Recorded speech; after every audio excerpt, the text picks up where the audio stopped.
everybody. Welcome to episode 18 of the Intermission podcast, the show where two film students discuss classic, iconic, and obscure films from times gone by. We are your hosts, Oscar W. Fitchett. Robbie's Twitter.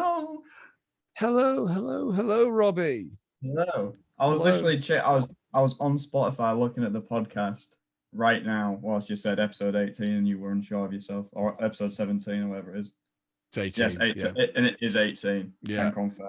It's always the thing that I know the number because I'm the one, I do the graphics, I upload it all. Yeah. I know the number of it all, but it's like the second before I start saying it, it's like, is it? Is it? It's like you remember, like, you might not remember, like a year, like last year, like when I said, like, for some reason I always get terrified at the intro. Yeah. Yeah. Yes. I've overcome that. I'm not scared of that now. It's it's literally initial, like, is it though, with the episode number, but 18. 18. This is 18. Because the only reason it was up on my Spotify, and I will admit to this because it's embarrassing, is that I've run out of podcasts to listen to. I listen to the Weekly Planet podcast, which comes out every Monday. So I've listened to their latest one, and I've run out of podcasts of the episodes of the Off Menu podcast, Ed Gamble and James Acast's podcast, which is great. And if you don't listen to it, you should. But I've now run out of all of the episodes of that to listen to as well. And so I've been listening to us, which makes me feel like an arsehole. Because I'm literally driving around in my car, listening to my own voice. Which, are you going from episode one? Are you going from episode 1, are you? Yeah, I listened to the Godfather one the other day. It was great. Yeah. It's very happy with it. It's weird. Like, no, if I'm being honest, I sometimes do the same. I skip through it though, because sometimes, like, I'm sure I remember making that point about something. And then I have to, like, go through and I'm like, did I? And then it's like, and then I end up finding myself listening to it. So I'm like, oh yeah, this was a funny bit. And then I listened to the Jurassic Park one the other day, and I skipped to the Jurassic World rant. That's brilliant. It's one of my favorite things we've ever done on this podcast. And if you want that specific rant, you can go on the Instagram, because I sectioned that out. Yes, it's as a reel on the Instagram. Isn't it? It's on a reel. Yeah.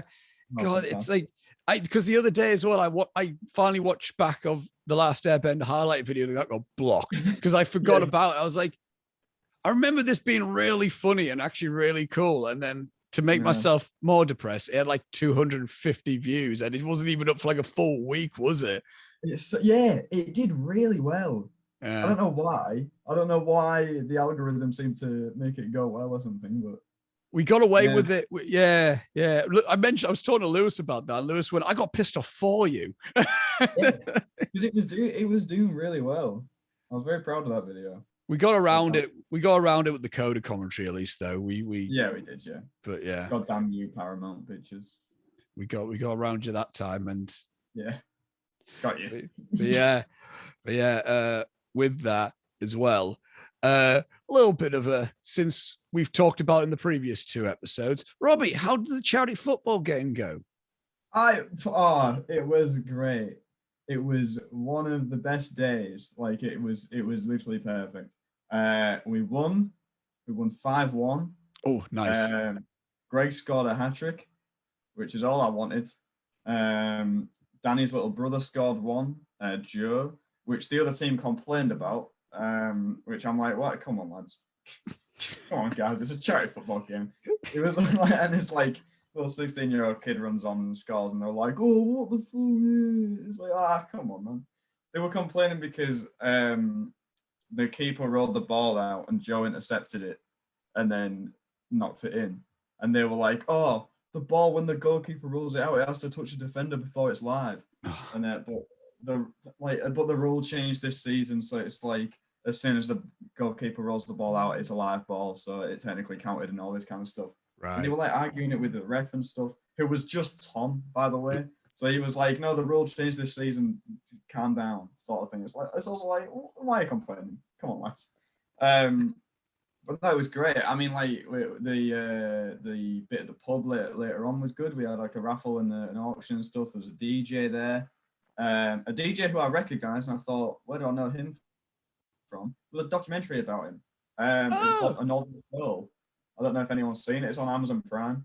I watched it with school because he's from Hull. He's like he was a DJ from Hull, and he started like getting like kids from deprived areas and stuff, and like teaching them rap and hip hop and stuff.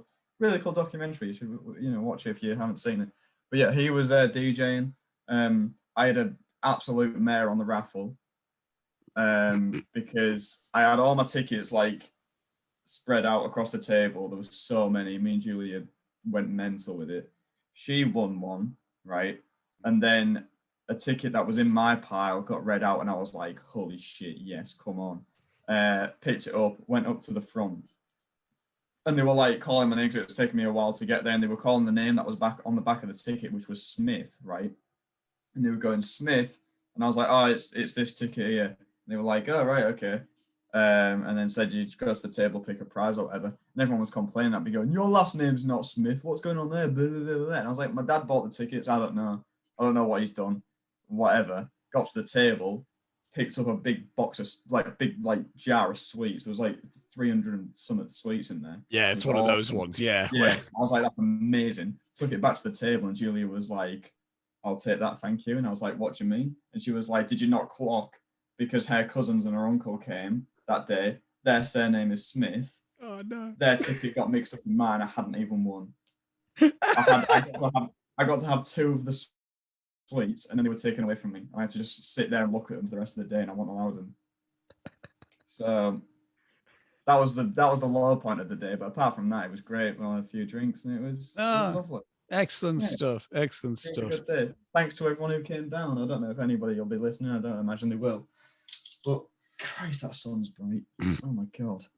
That's why I always turn the blinds, because I'm literally facing my windows right now. Yeah. So. Oh my God. Yeah. It looks like a really moody day outside. Sorry for any audio listeners. Me describing the weather, it always works well on audio. But good stuff. It should be cloudy, but it isn't. But yeah, it was a great day. So, nice one. Thank you, everyone. I went to the Waterfront Festival in Hartlepool over the weekend, which was a good old jolly time. First day, Saturday, glorious weather, sunny. Yeah, it was well summery. I went. What was the first thing I did there?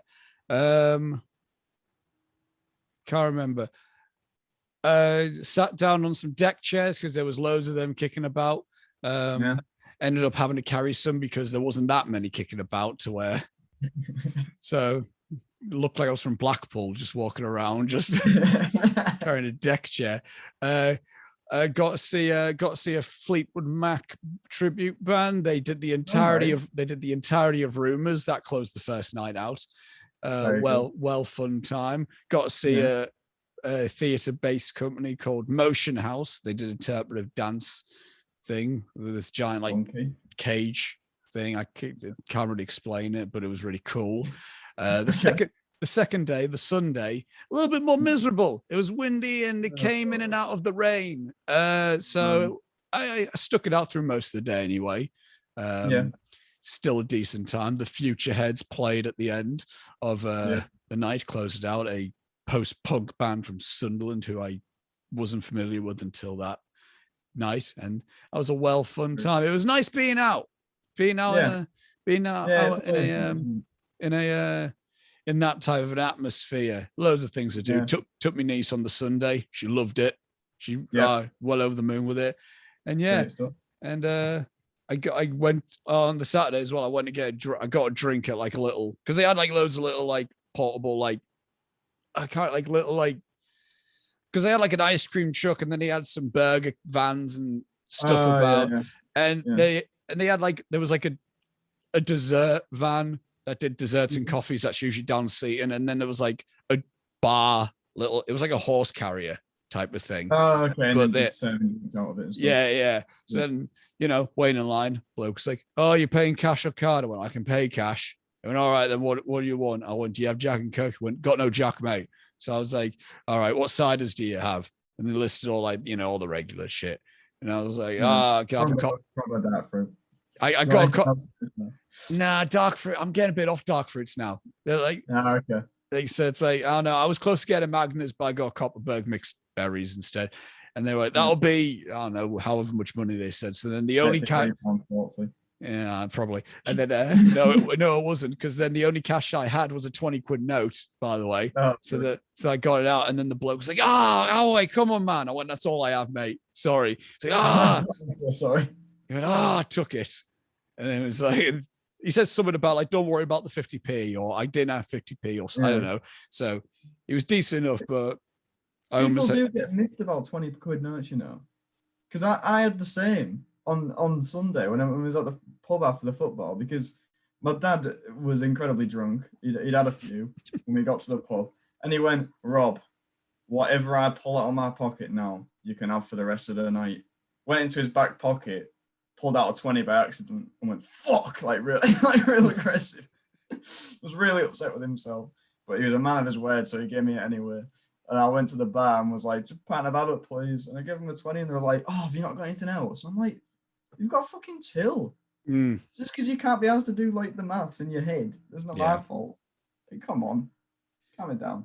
Yeah, it's but yeah, good time. Good time between the two of us with all that shit.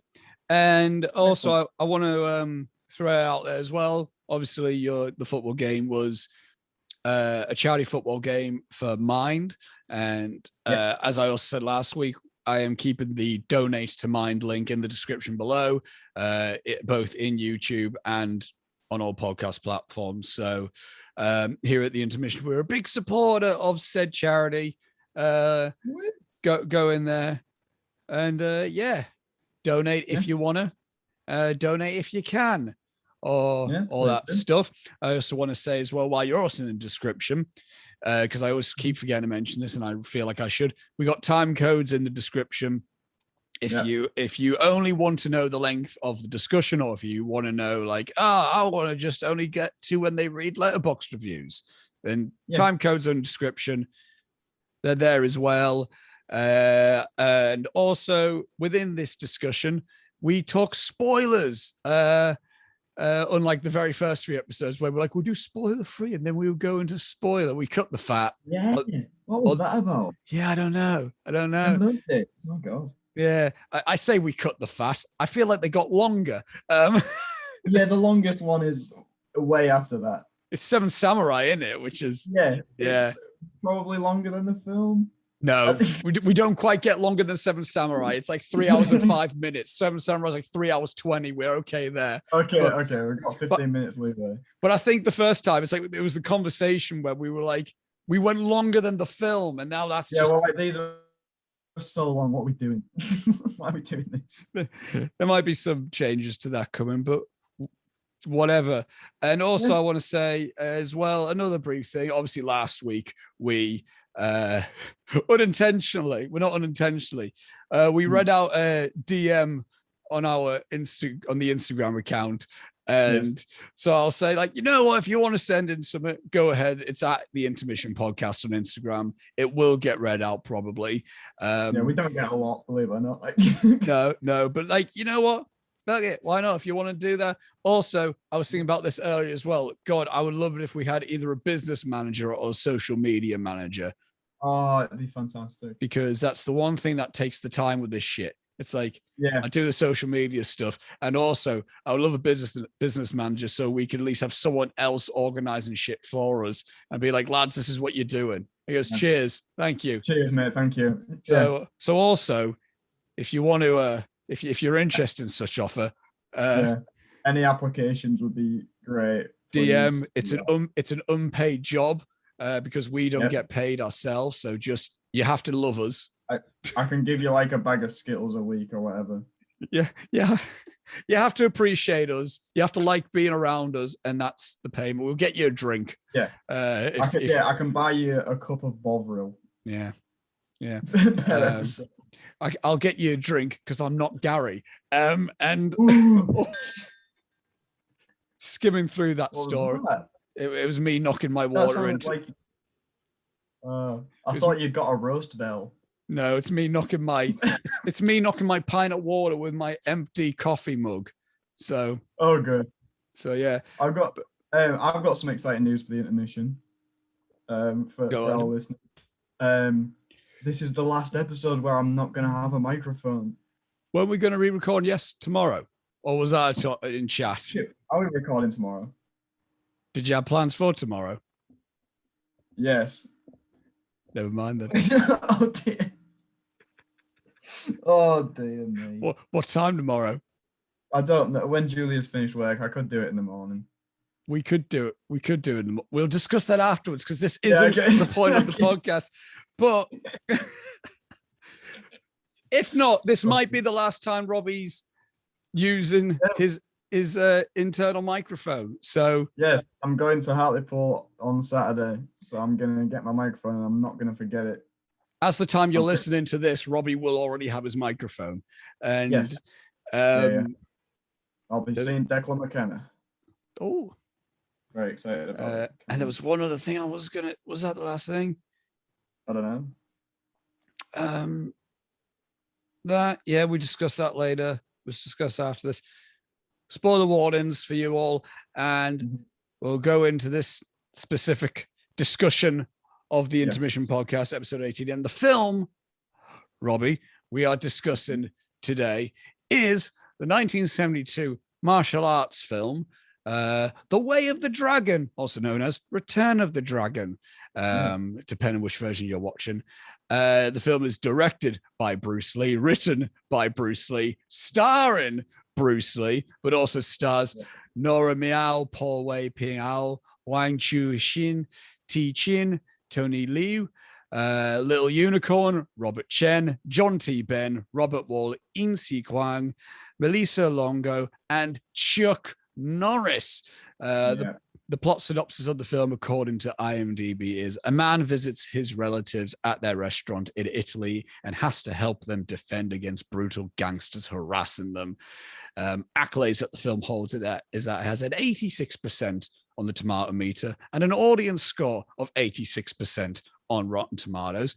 It holds a 7.3 out of 10 on IMDb and 3.5 out of 5 stars on Letterboxd. It was nominated for 1 Golden Moon Award at the Faroe Island Film Festival for Best Film, and it was nominated and won 1 Golden Horse Award for Best Film Editing for Peter Chung, and it was also ranked number 95 in Empire Magazine's 100 Best Films of World Cinema back in 2010. Not as extensive of an accolades list as previous films, but this is kind of like the first of a specific type of film. This isn't necessarily a quote unquote prestige film that we have talked about. I guess this might fall, if we're talking about in terms of relation to our tagline, this can fall in both classic, iconic, and obscure. It can fall into all of those in a sense. It's classic in the sense it's an old Bruce Lee film. It's iconic in quite a few things, I think, in terms of just what it has brought to the kung fu genre. And I mean, it's obscure in the sense of like, it's not even the film that mainstream people would think of Bruce Lee. A lot of people will think Enter the Dragon, which was his first like big star in American picture, and his last film that he ever made, kind of sawing him into iconic status. But there's all sorts of goodness within this film. My relationship with this film, Bruce Lee, and martial arts cinema in general, I'll say with this film and Bruce Lee generally, I became a big fan of Bruce Lee last year, where I decided to go through the box set that I own, the Masters collection, which is just all 5 of his 4.5 of his films. I'll get into that a little bit later because I'll be too rambling otherwise.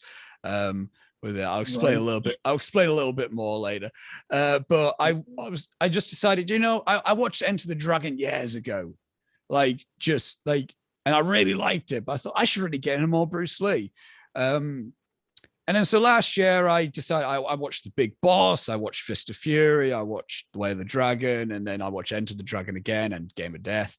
And through that, I just kind of became a massive fan of the man in general. And specifically with Way of the Dragon, I kind of became I always used to say Enter the Dragon is my favorite Bruce Lee film. And even after binging his films, I still felt that Enter the Dragon was my favorite Bruce Lee film. However, as like the months went on, I found myself thinking more about Way of the Dragon and found myself watching more scenes of Way of the Dragon and as such. So I think I might say Way of the Dragon might be my favorite Bruce Lee film.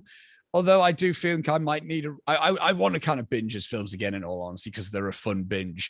But in terms of my relationship to martial arts kung fu cinema, I have been a big fan of that genre of films for, I want to say, all my life.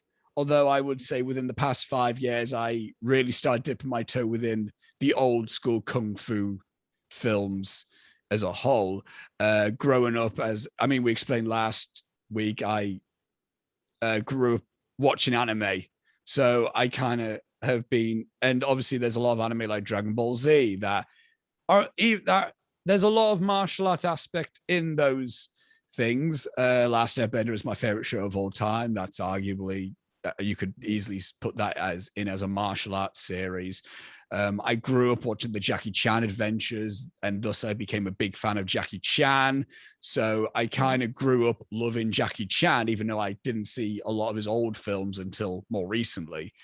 So I've always loved, and obviously I've always wanted to do a martial art. I did Taekwondo for a few months, but that's a bit that and obviously I like wrestling, which is also a lot of combat stuff. I like all that stuff. And also within more recent stuff, I've become a big fan of the films like the Raid films, like some of my favorite action films ever.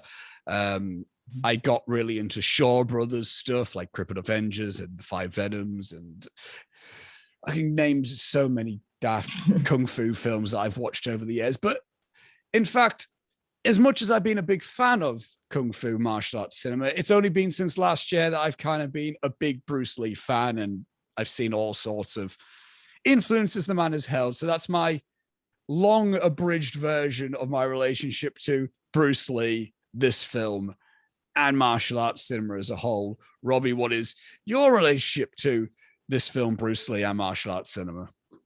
Okay. I've never seen this movie before. It's also the first Bruce Lee movie I've ever seen. Never seen anything else. I think I've seen about 10 minutes of Enter the Dragon before. But apart from that, that's it for me. Is the fight with the big tall man, is that Enter the Dragon? The one that you showed me before? That's Game of Death. That's his half film. Yeah, okay. I've seen that clip that you showed me. Yeah. Beating up that really tall man. In the classic yellow and black jumpsuit. Yes. Yeah. Great times. So I'd never seen it before. And I'm martial arts cinema generally. I've seen a couple of Jackie Chan films. I really like Jackie Chan. It's very funny. I'm sure I've said this on the podcast before, but I've been longing for films to bring back his fighting style, where he actually uses things in the environment and makes little comedic beats with it and stuff. I love that shit. It's so good. I wish people would do it again. I hope it's incorporated into Shang-Chi, which I'm seeing this weekend at some point. If you're watching this, we will literally be watching it probably tomorrow. Yeah, we'll probably be seeing it tomorrow. I hope it's incorporated into that movie because they keep saying that Jackie Chan's a big influence on it. Please bring that style of fighting back. It's so good. But that's pretty much it for me with martial arts films is Jackie Chan. I've seen, I don't know, if you want to be a basic bitch and count Kill Bill. You can throw it in there. Yeah, I've seen both Kill Bills. I like them. The first one's probably my favorite Tarantino film. Probably. It's either that or Inglourious Bastards. That's a good too. Yeah. Cheers, mate. That's about it for me with martial arts stuff. And dare I say, right? Dare I throw this out there? I think this is the most fun I've had with any film we've watched on this podcast ever. That is totally understandable. It's so good. And also, it is the biggest pain in the ass I've had watching a film for this podcast ever, which I'll explain before we get into the notes and stuff. Go for it. You can watch two versions of this movie. You can either watch it with subtitles or you can watch the dubbed version, right? I watched the subtitle version. I want to get out that. That's the only version I have seen as well. Okay. I didn't do that. So the, the first version I watched was the subbed version, but with no subtitles. So I just didn't know what was happening. It got to the conversation. It got to the point where they met each other at the airport, and they went to the car, and they were talking outside the car, and I was like, I'm supposed to know what's going on here, and I have no idea what they're talking about. So I then found another version, which was the dubbed version, and I was like, that sounds hilarious. So I'll try and find a subbed version instead. Went and found a different version. Found 4 separate subbed versions, right? Actually, flashback, before all this, I spent about an hour looking for Enter the Dragon on streaming services and almost watched the wrong movie. But that's a completely different thing. But I found these like 4 different sub versions, and the subtitles came up about like 2 minutes before the line would be spoken. Oh no. Right, yeah. So I had no idea what was happening, because they were talking, like actually saying their lines and stuff, and then the subtitles were for something that happened, that was going to happen 2 minutes from them, so it didn't correspond with what was happening in the actual conversation. So I didn't know whose subtitles were for who. Oh, it was awful. So I just ended up watching the hilarious dubbed version, which I think you can get away with some of these kung fu films, I think. Yeah. And it is funny, but it kind of added to it for me, my enjoyment of it. I was like, that's really good. I enjoyed it. That's how I watched Drunken Master for the first time, the old Jackie Chan film from 1978. I watched the dubbed version, and I don't think I've ever seen the subbed version actually, because I think that just adds even more like fucking. It does add to it. Yeah, I enjoyed it a lot. Yeah. No, it's yeah, because this is the first film that we're talking about that, when I looked, isn't on a streaming service. It's nowhere. Like even like other films like 12 Angry Men wasn't necessarily on streaming service, but it was like you can rent it on Prime, or there's other films where rented on this. This isn't on a renting thing at all. You can't like. I couldn't find it anywhere. I found Enter the Dragon on Prime. Enter the Dragon's an easier one to get to, but this one's one of the more. This is the first one that we've had that's been one of the more difficult ones to watch, unless if you're like I own the Blu-ray of it, so got away with it that way. But so should we delve into our thoughts on Way of the Dragon, Robbie?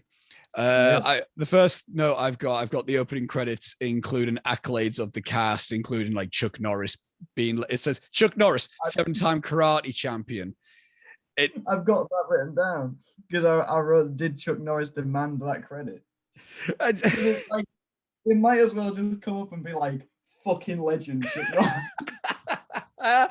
Like I've got here, like it kind of makes the film have a big fight feel, like automatically off the bat, I think. Like, because it's interesting because you got Bruce Lee, The Way of the Dragon, 7-time karate champion Chuck Norris, and then the next credit is Italian beauty Melissa Longo, who's like not. It's like it reads like a boxing card. Yeah. Like it's like 2-time heavyweight champion of the world. Exactly. Yeah, I dig that within an action film. Within an action film, you're like, you got Bruce Lee again. So this is his 3rd feature film. His first film that he. It's mental. His first. Obviously, he got big in a little bit of brief Bruce Lee history-ish thing. He trained first of all, he was a competitive Latin ballroom dancer, believe it or not. He did Latin ballroom dancing when he was like 16. I think he like won competitions and shit. And then kicking people in the face. Yeah, probably. And then he you need to leave. And then I believe then he was in Hong Kong. He trained under the tutelage of Yip Man, under Wing Chun, and he became more of a fighter. He then went over to America, I believe in the mid-city. He lived in San Francisco for a little while. He had his own dojo. That's around about the time when he got into the Green Hornet. Although he didn't blow up in America from that, he got huge in China from the Green Hornet because China just saw a Chinese person in a TV show in America. Holy shit, that's amazing. So then he got big over there. Couldn't get a big role in America in terms of film wise. Went over to Hong Kong in 1971. His first feature film was The Big Boss. And then the next year, in 1972, he did Fist of Fury and The Way of the Dragon. So within like a few years, he became big. So this is kind of like, so this is directorial debut. He's already kind of Bruce Lee at this point in Hong Kong and China. Not quite over it, not in America. That would come with Enter the Dragon. But yes, he was a big deal here. So I kind of like how the film, obviously he made the film. He kind of went off the fact of like, yeah, I'm known for being an action guy. Let's kind of open the film with this like actiony feel. And you've got obviously like the really cool opening credits sequence with like the Oriental drums playing and shit. It's really cool. And the stop motion stuff with the dragon and the boats and stuff, I enjoyed a lot. It's a good old fun time. Yeah, I love the music. Yeah, it's great. It was like it was kind of a throwback for me to like movies that I grew up on. It kind of reminded me of like music from like Gremlins and stuff. Weirdly, all right, like stuff like Ghostbusters. You know where they just have the music that just kind of plays over every scene. Yeah. Because most of the music is the same, but it kind of like, I don't know, had that little vibe for me. I don't know why. Yeah, I don't like. I understand. Like, I don't know why. Like, even the Golden Harvest logo that came up. I don't know why. Like, that gave me some nostalgic feelings too. Although I never grew up on Golden Harvest films, it was kind of. It kind of had like an old. I felt like I was almost watching a VHS. Like, yeah, like the do. I can't. It was certain like a certain audio quality as well. Yeah, it gave me the same sort of feeling that I get every single time the Orion Pictures logo comes on. Oh yeah. Whenever Orion shows up, I'm like, oh, hello. Yeah. Like it's yeah. That's. I got nostalgic for this film, even though I didn't grow up on this film, but it felt like something I would have grown up on. Same. The opening scene in the airport is kind of perfect Bruce Lee. It's humorous and lighthearted, but also has a strong representation, a political representation of stuff, showing like the inherent discrimination to Chinese people / foreigners within that time. Even though it's not like outright like Fist of Fury is a lot more political with that. Right. But within Way of the Dragon, obviously Bruce Lee being a Chinese person. Well, I think his mother was Eurasian. So right. He's not fully Asian. So and I know Asian countries sometimes have a bit of like if you're not fully Asian, and obviously he lived in America for some time. I think he's obviously he went to America in the 60s. That's not exactly right. Yeah. The most, friendly to non-white people as such. Yeah. And it's like even small things like the very first thing of him just standing there and just the old woman looking at him. Yeah, it was just little things. Like obviously the old woman that's just staring at him intently like a dick is like that one's quite blatant, and you can tell that's obviously what he's trying to say and stuff. But like, it's like it seems to be every single background actor. That's when he's walking through the airport, is just like looking over their shoulder every now and again, like looking at him and looking at him weird, a bit different or whatever. It's really kind of nicely and subtly done. To be fair, I really enjoyed it. It's even like when he sat at the restaurant and it's like a thing of like he gets handed the menu and then it's like, oh, what do you want? And he says, this must be interesting because obviously I watched the subtitles, so obviously I could hear the actual Chinese language because there's the moment of when, because I don't know how this scene was portrayed in the dub version, but there's a moment where the waitress is asking him like, "Oh, what do you want?" And he says eggs, but in Cantonese. Yeah. And then she's like, "What?" And then he says eggs again in Cantonese, and she's like, "I don't know." So then he's just like looking. It's like even like a small thing of like he opens the menu, he can't read it because it's in Italian. Yeah. He's like, "Oh shit," and then he like just points, goes, "I'll have that." And for me, when I was watching it, so I was watching the subbed version without the subtitles up until when they started talking outside the airport. So when I then watched the version, I skipped it to the part when they were talking outside the airport. Right. Just to not start it again. So technically, I got that part. The part where you're not supposed to know what he's saying, I got right. And then moved on to where I could understand it. Yeah, and then this is the other point that I have about that specific scene, and this is this kind of like is also relevant throughout the entire film. I've got in this scene and throughout the film, Bruce showcases how incredible and versatile of a leader man he is. I think he's both charming, naive, relatable, charismatic, likable, and as we find out, he can switch that into intimidation. And I think it's like, because obviously if you haven't seen a Bruce Lee film and you just know of Bruce Lee, a lot of people, I mean, I just kind of have this interpretation of like, oh, he's one of the best fighters. He's a badass. He's wise as fuck. And he's like, oh, he's just so mint. He's the coolest motherfucker. Whereas like he is all those things, but what he does really well as a performance, and this is kind of like the role he played in The Big Boss and Fist of Fury as well. He kind of played like almost a naive, uneducated person. He's kind of out of water for a lot of this. Yeah, he's kind of plays that, and he's really good at it. He's really good at that performances. I think like the role that more Enter the Dragon is that role where he's the calculated, badass motherfucker. Whereas like I think he really shines in his earlier 3 films where he is just kind of like just an everyday chap. Yeah, exactly. Yeah. And again, I mean, we've said this about like Jimmy Stewart, where Jimmy Stewart just kind of has this automatic, just like charm and almost like magnetism to him. Like you just kind of like you almost like, I want to see more of him because I just enjoy his presence. And I find that with Bruce Lee, like he just has a charm to where it's like I just want to see loads of him. Yes, I felt the same. Like as soon as I was seeing him, the way that he was like standing and he kept like looking to the woman and smiling, expecting her to go away. He didn't. He just kept doing it.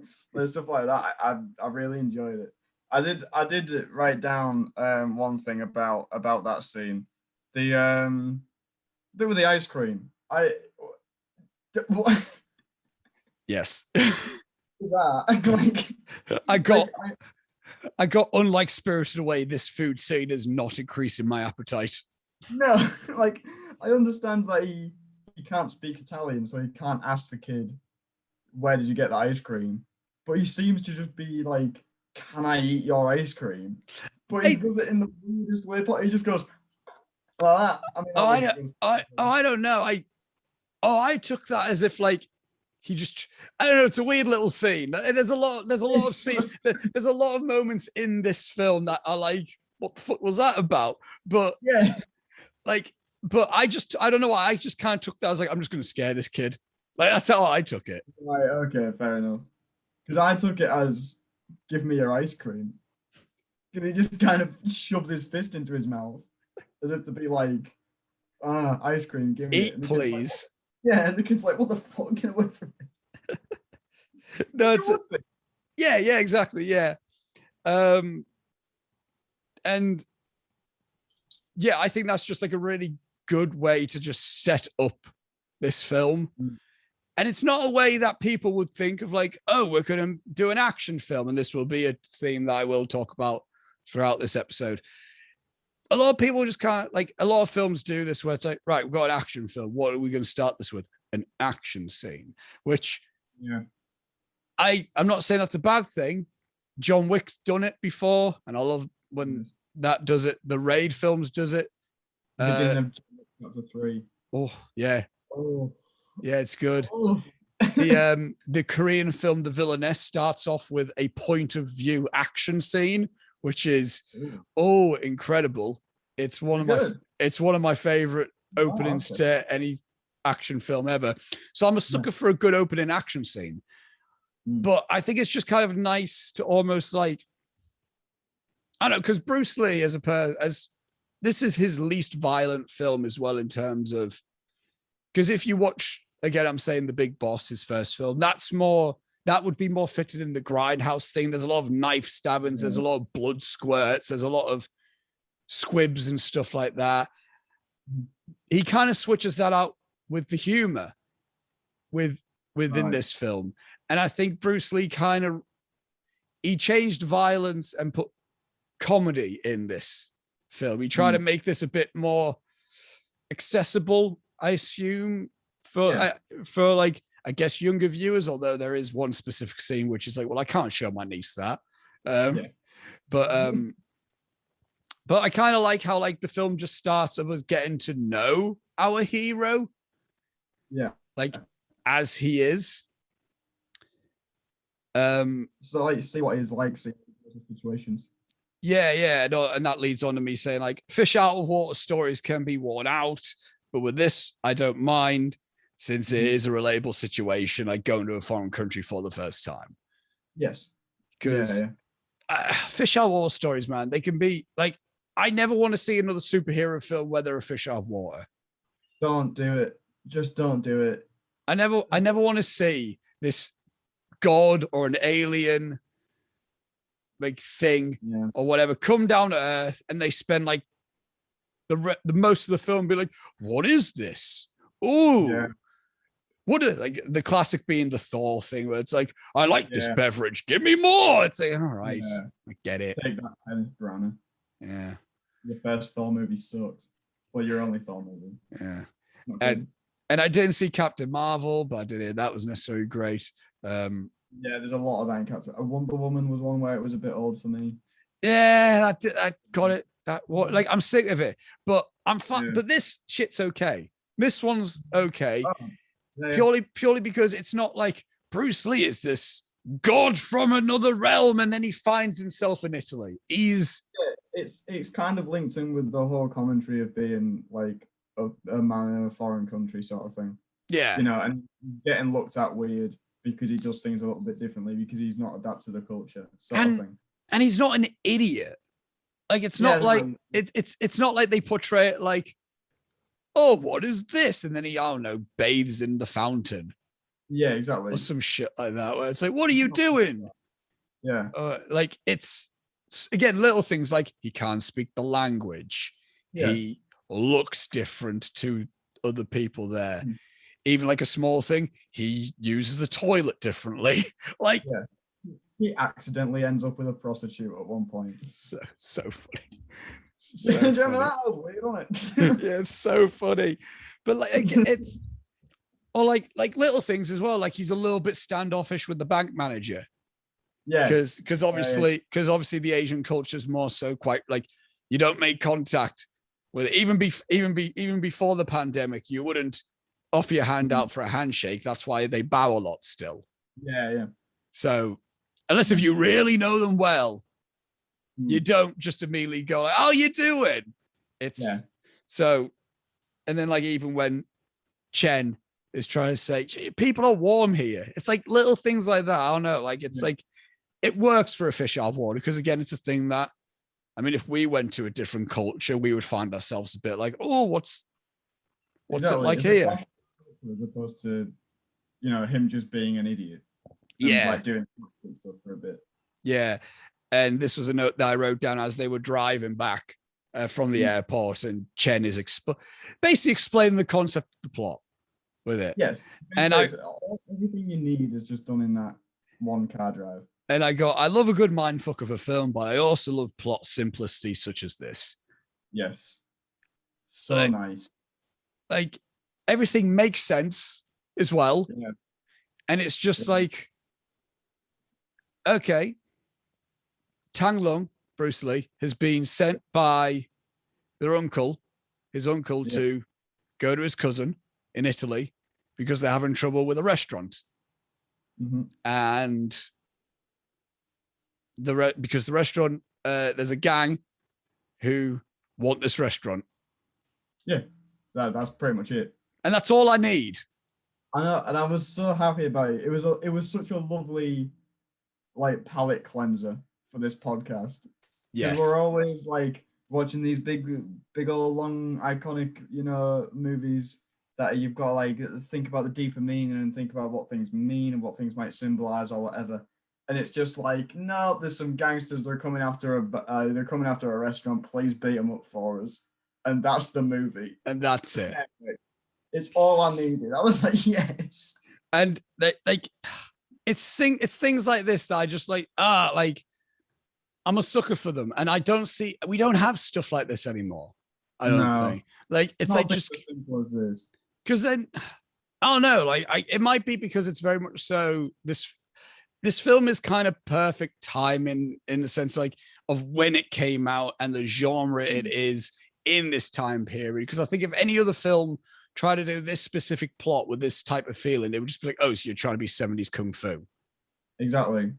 I think it's kind of, I would call it Die Hard syndrome, where like Die Hard is like this, where it's so simple and nice, and it's just he's in a big building and then terrorists come and attack the building and he needs to sort out the terrorists, and that's the movie.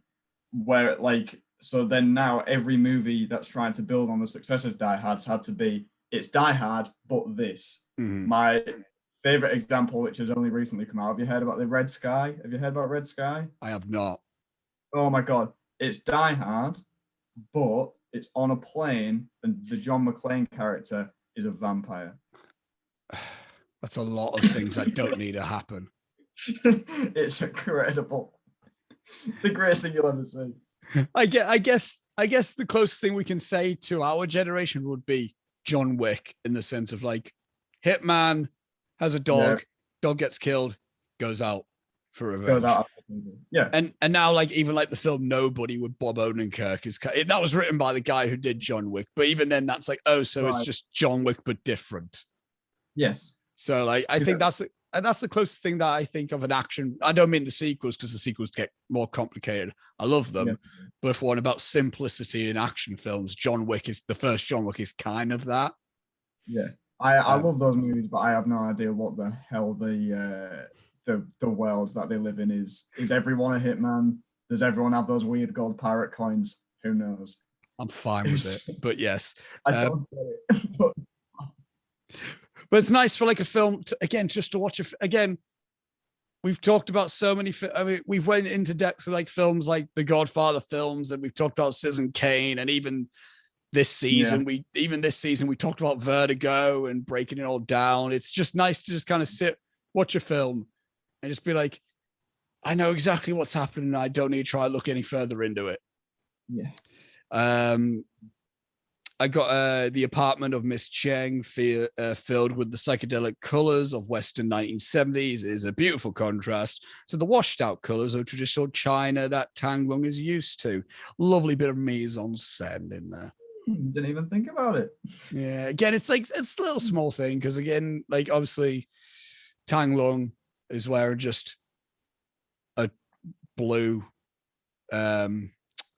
I can't think of the name of the exact clothing that he's wearing, but it's a traditional Chinese suit. And obviously these really bright psychedelic colors with this almost like interesting architecture. Yeah. It's an outright like, oh, he doesn't fit into that little environment. It's just a small little thing I picked up on. Yeah. Do you want to know something that's kind of perfect, that kind of sums up our how our dynamic works? Go on. You've just gone on, from that scene, you've gone on and been about like, oh, the mise en scène's really nice, these psychedelic colors, and it's like reflecting the time period or whatever. And my note is, what's wrong with this guy's bowels? That's a nice showing of our the wavelengths that we're both on there. Because he's shitting all the time, this guy. What's wrong with him? Yeah. I don't get it. Maybe the food he ate. It could be the soups. Could be the soups. Could be just he's not used to the Italian cuisine. Yeah, Italia. Although he does end up having a Chinese cooked meal. Yeah, later. And he's like, "This is shit." He's like, I made it. Oh, sorry. Whoop.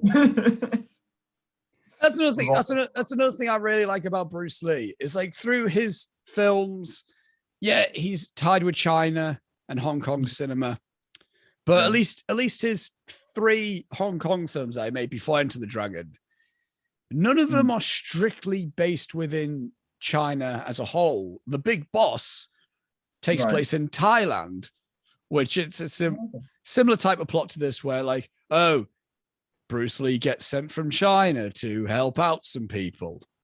Right. Similar type of thing. Not exactly the same, but more so he gets sent to help with big workload, and then he just gets wrapped up in like a drug cartel bullshit thing. Fist of Fury takes place in China, but Japanese occupied China. So okay. So that and obviously this film takes place within Italy. So I find it interesting how like we all associate Bruce Lee with a staple in Chinese martial arts cinema, and he is, but most of his films are very cross-cultural. Yes, he does. He doesn't just do Chinese kung fu films. He does kind of international. Yeah, which obviously the Shaw Brothers films of the 70s and the 60s, which they were shot in Hong Kong, but they were also period piece Chinese cinema. So they were very Chinese based and they're very niche. Whereas this, he kind of does break through, I think, a lot in this with this specific thing. And I got the score is well cheesy and I'm all for it, which is it's great. It's genuinely really good. It's fun. It's good shit. It's the type of score that like Tarantino uses in his, like he takes like these types of music in like, again, Kill Bill, and it's that shit that just brings a big old grin to my face. It's like whenever I hear like this type of music, it's like the reaction that some people get where they hear da da da da da da da. You know, it's that react where if I hear just almost like a really mono recorded like kung fu track, I just get a big grin in my face because it just feels so kick ass, and it feels so like just well fun, because I also played Tekken as well as a kid, and then so that also like had that type of stuff in it. So it's just this type of music, it just really makes me happy. Good shit, man. It is great. It does bring a little like, again, even though I was not raised on these films at all, it does bring a little kind of nostalgia for some reason. I don't know why.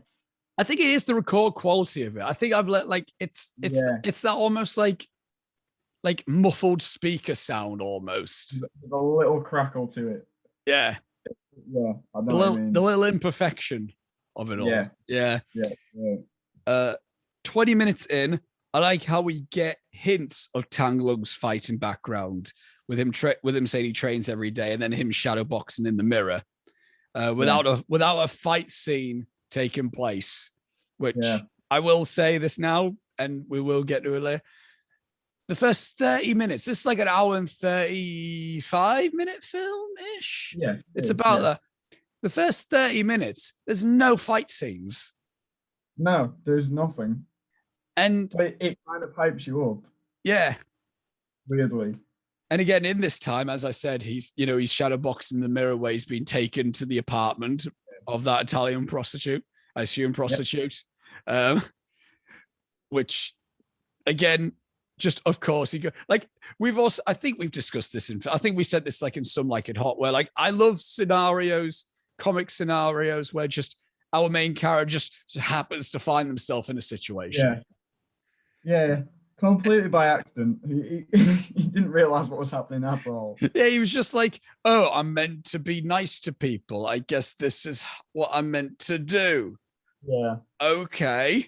And then Yeah, and he's just sat there rigid, and then he's like, "I'll just train a bit." Fucking cool, by the way. Again, Very cool. I think it's cool as well. Like if you don't know who Bruce Lee is somehow, if you somehow don't know who Bruce Lee is, and you somehow find yourself watching this film, you're just kind of watching like, this Chinese guy or whatever, just so, and then it's like, oh, he's funny, he's a bit he's cool, whatever. And then you see that one moment where he's just training like in front of the mirror. It's like, fuck, he's quick. I wrote, this man makes air kicking look so cool. Yeah. Like I don't understand how he does it, but just kicking nothing, but he manages to make it look sick. But I'll spell air A-R-E. This is what happens when I watch a film early morning. I bring it on. And then 3.5 minutes later, we take our first look at fighting in this film. Still, however, not a fight scene, but the workers training in karate. And Lung doesn't end up getting involved. That's also cool. Again, like simple, but it works. Again, so that we're like 23 minutes into the film, we get introduced to the restaurant, we get introduced to the workers. All sound. Yeah, brilliant. Love them. They're great. I love how they've all just got like Corleone family names. Like this is Tony. Everyone's got quite traditional like Chinese names, and then Tony, Jimmy, Tom. Like,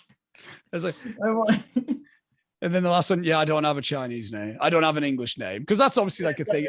That's obviously a thing as well within Asian cultures. Generally, they end up having their English. They get English names as well, which I don't know. Which I don't know how I feel. Like from my point of view, like I just think like, should we just learn how to say your name? But I mean, we should. Obviously, it was a different time. I think that happens. I'd like to think it happens less now. I don't know if it does. I remember when it was a few years ago. I helped out. I volunteered. I did like a little promotional video for the primary school that I used to go to, and they had and while I was there, just so happened to be this week where they had some Taiwanese students come over.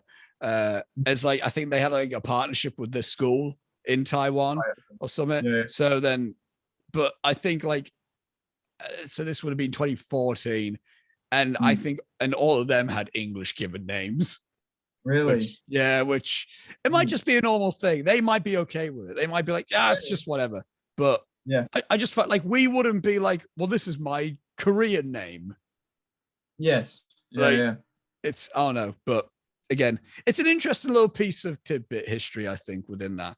But as well, specifically for this, I really like just, again, we get introduced to the restaurant. It's a believable thing of like, again, you might be like, oh, what, workers just practicing karate? What? It's like, but it's already been established that there's gangsters trying to get the restaurant. So, it's a self-defense thing. It's not just it's not a race-based thing of like, oh, they're Chinese, so they have to know martial arts.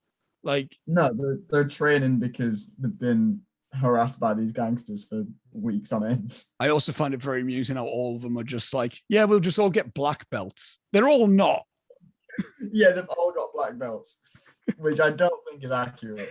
I also love all of the talk about Chinese boxing, which is also another name for kung fu. Yeah. Right. Okay. I see. Because they just keep talking about it, and I'm like, I don't like talking about this.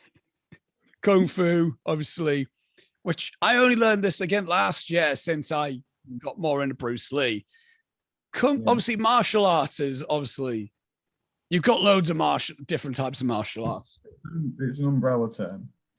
Yeah, and they're all different types. Obviously, you got like the striking-based martial arts like taekwondo or karate or kung fu. You got more of like the grapple-based martial arts like jiu-jitsu and judo. But with kung fu specifically as well, that also has many different evolutions and forms of kung fu.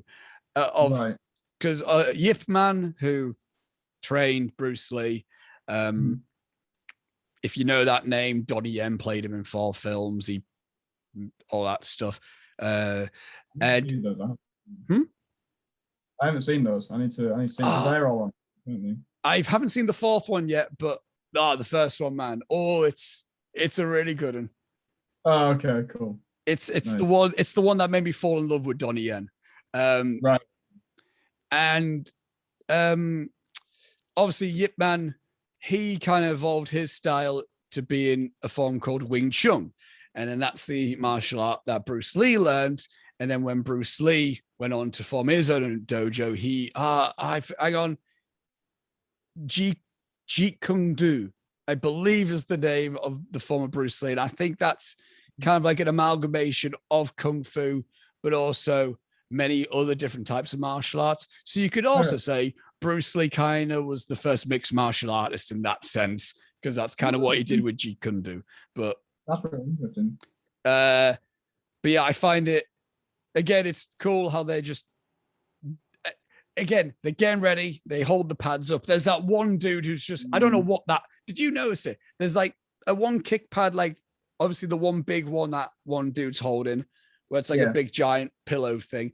And then there's another pad is a thing that another dude was holding, where it was just almost like a thin square thing with like a little handle. Yeah. And it's like, that's not going to do anything, mate. No, do you know what it looked like? It looked like one of those like brake boards. Yeah. You know where you like punch through it or whatever, and it's literally just a bit of wood and it just goes in half. Yeah. It looked like one of those. I was like, that's not protecting you at all. Because even Bruce Lee hit it and it just flopped. It's like, you're fucked. And there's one of them as well where it was like, it literally just looked like the cushion from a stool. Yeah. It was like orange or whatever. It looked like someone had just taken it off a seat. I was like, what the fuck's that? No, but again, that's also another perfect. Again, if you've never seen a Bruce Lee anything or know about this guy, because it's like we get this guy, we see him like shadow boxing and kicking in the air, and then like 3 minutes later, we get a teaser like, oh, we're gonna see what he's doing now, and then it's like, we got customers, come on. It's like, that's a good tease. So close. He does like one little like practice one before he's going to do a big one, and then we get it, and it's like, come on. And again, I even think it's effective even if you know Bruce Lee, because you're like, you say, I want to see this guy kick ass. I want to see him do anything. Yes, which you do pretty soon after that. Oh yeah, you do. Yeah, and I got almost half an hour in, and we were introduced to our antagonist, one of our antagonists. And like the score, he is cheesy and fits perfectly in this film. It's the child. What was it? Was it Wang? Was it Wang? No, that's Uncle Wang. I forgot the guy's name. Hang on, I'm gonna have to look it up. It's the little henchman. Yeah. Whilst you look it up, I'm gonna just make a little point. I didn't know that it was the gangsters that I walked in at first. Because the first set of gangsters that come into the restaurant and everything, when you first see them, are the biggest gang of fucking nerds you've ever seen. Like, look at them, come on. They're not big guys, and they've all got like really brightly colored t-shirts tucked into slacks or whatever. Like they look like the biggest group of dorks you've ever seen. Ho, that's the dude's name. Oh, right, okay. I loved it. And it was clever as well, because then Tang Lung wasn't in the restaurant. He went to the bathroom at this point. So again, it's another small little thing about like we're still safe in the moment where he's confronted the villains. Yeah. And again, it's beautifully cheesy where where Ho just kind of walks in. He's so camp. Oh yeah, unbelievably so. And again, fits wonders in this decade. Yes. Every outfit he's got, perfect. It's so good. There's a moment where wasn't there a moment where he just kind of like told Tang Lung to settle down? He was like, "Ooh, the abs," or something like that. Yeah. He's like, "Stop there, mate." He like puts a hand on him, and he's like, "Oh, jeez, look at this." I loved him. He's great. And he also tucks in his belt when he almost bumps in it. It's like, oh, watch where you're going next time. It's just, again, that's what I mean. I think some action films that I've seen, it's like you need, like, if you're gonna try to be serious action films, be serious in your action film. Just be like, like, I think John Wick is that, where it's serious and it embellishes a little bit in silliness, but it's serious in, like, you know, the style and everything. But then you get some films as well where I think it's like, right, you're doing something silly, you're trying to be this goofy fun action film. A lot of the Rock's films these days is an example of this, but they go all the way with it. No, it's like the hero is silly and goofy, and the action is kind of silly and goofy, but then you just got this really serious villain who then when we get a scene with that villain, and then it just sucks all the enjoyment out of it, because it's like, oh, it's boring at that point. Like, Hobbs and Shaw was the one that came straight to mind. I didn't see that, and it's just really dull. It looked like it was going to be a bit of a laugh. The Rock and Jason Statham are pretty good together. They're pretty funny. And then you just get Idris Elba in.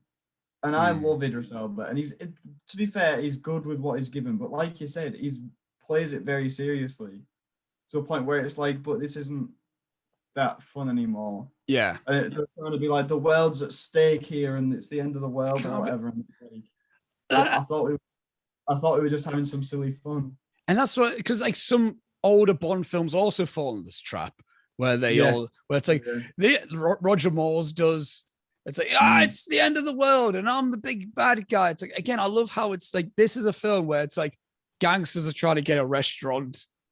Exactly. And they're silly as well. And even like our hero is fun to be around.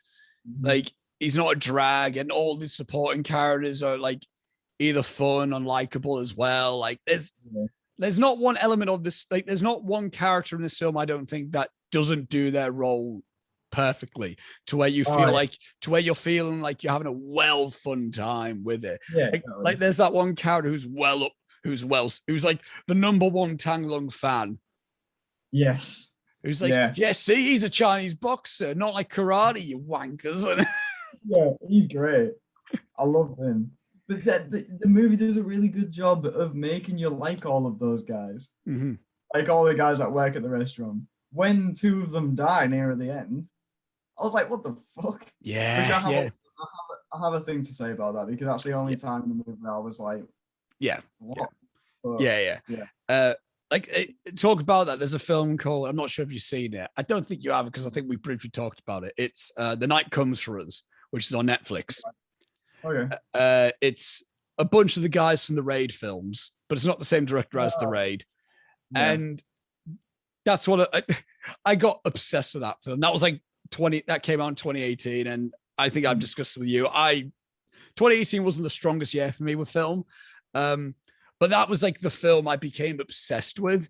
And although I was like, I like Roma a lot. I love Roma a lot. And I like Black Klansman and all that. I kind of walked away out of 2018 and being like, I think that was my favorite film from the year. Because it was just, again, it was serious to an extent, but the closest I could say it kind of felt like Sleeping Dogs in its aesthetic and its overall vibe. And that does a similar thing where like you learn about every character, and you at least, and if the villains are cool as well in it, because you get like I forgot the main villain, but like then there's like 2 henchwomen who there's not really an explanation about them, but there's this one woman who's got like a shaved side of her head and just long like silver hair, and she has this like curved knife that she just wrecks people with. Like, it's like little like uniquenesses like that, which I just love. It's little characteristics and character iconography with it. Yeah. And I think that's what this film also does so well with it. And like like I think that's what, like, when Tarantino does films like Django Unchained or Kill Bill, he nails it with that, because it's like, I like, again, go with the spinning ball, you know, like shit like that, man. It's fun. It's just fun. And again, that's why I love, because I love action films. I'm a big action film guy, but I find a little bit disconnected with a lot recently. because again, they do take themselves too seriously. They do try to be, I'm so grounded in reality. It's like, I want to watch shit. I want to watch some cool shit happen. Exactly. I want some time, all right? And that's what, and I think this film is that. It's cool shit without being nonsensical. Yes, exactly. Yeah. Because I think some people also use that excuse where it's like, some people, like, if one would complain about a film, then the other person's excuse is like, you just turn your brain off and have fun with it, though. It's like, no, I won't turn my brain off and enjoy the Meg. Don't make me do it. It's a bad movie. I had that argument with someone. It's like, but it's fun though, isn't it? It's like, no, it's not. No, it's not. It's not fun.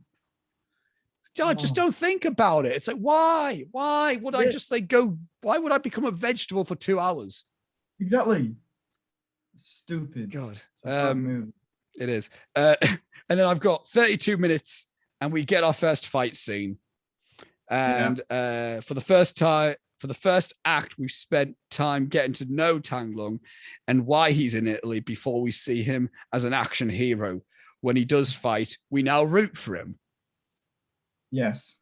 And it's like, and it's a fun little thing where the guys walk in and it's like Chinese spare ribs. What? Yeah. You don't know what Chinese spare ribs is? Well, let me show you. Bah! And then they just pour candle wax. It's like, what are you doing? Just for no reason. They're being like a dickhead. Like putting his cigarette out in the tablecloth. He pours the wax on the floor and then smashes the glass. It's like, come on, dude. And then that's the again the first fight scene we get with Bruce Tang Long, and as you said, it's worth the wait. It's well worth the wait. Because like the first time they come in, you're like, oh, this is it. This is gonna be the first action sequence, but he's in the toilet, so he misses it, so nothing happens. And the second time, and he kind of gets made fun of for that by the other guys. Yeah. And then because they're like, oh, is your best mate or whatever, tucking your belt in and that. And then the second time, it's like he hasn't missed it this time. This is gonna be it, and God, it's worth the wait. Yeah, oh my God. The first use of the crash zoom is in the film, is in the action scene, and it just makes it a lot more impactful. Yeah, it's so good. Again, that's a piece of iconography related to kung fu martial arts films, and it's recreated very nicely in a recent McVITIE'S advert. Might I add? Well done, Oscar, for editing that. You did a great job. Thank you. It was also my idea. I just want to say that there. Want to say that there. You what? Sam doesn't listen to this, does he? No, I don't know. Either way, it's nothing. I'm not saying anything bad. It's like I did edit it, and it was my idea. But yeah, again, it's like, is it a parafocal? Is that the exact name for it? Parafocal lens?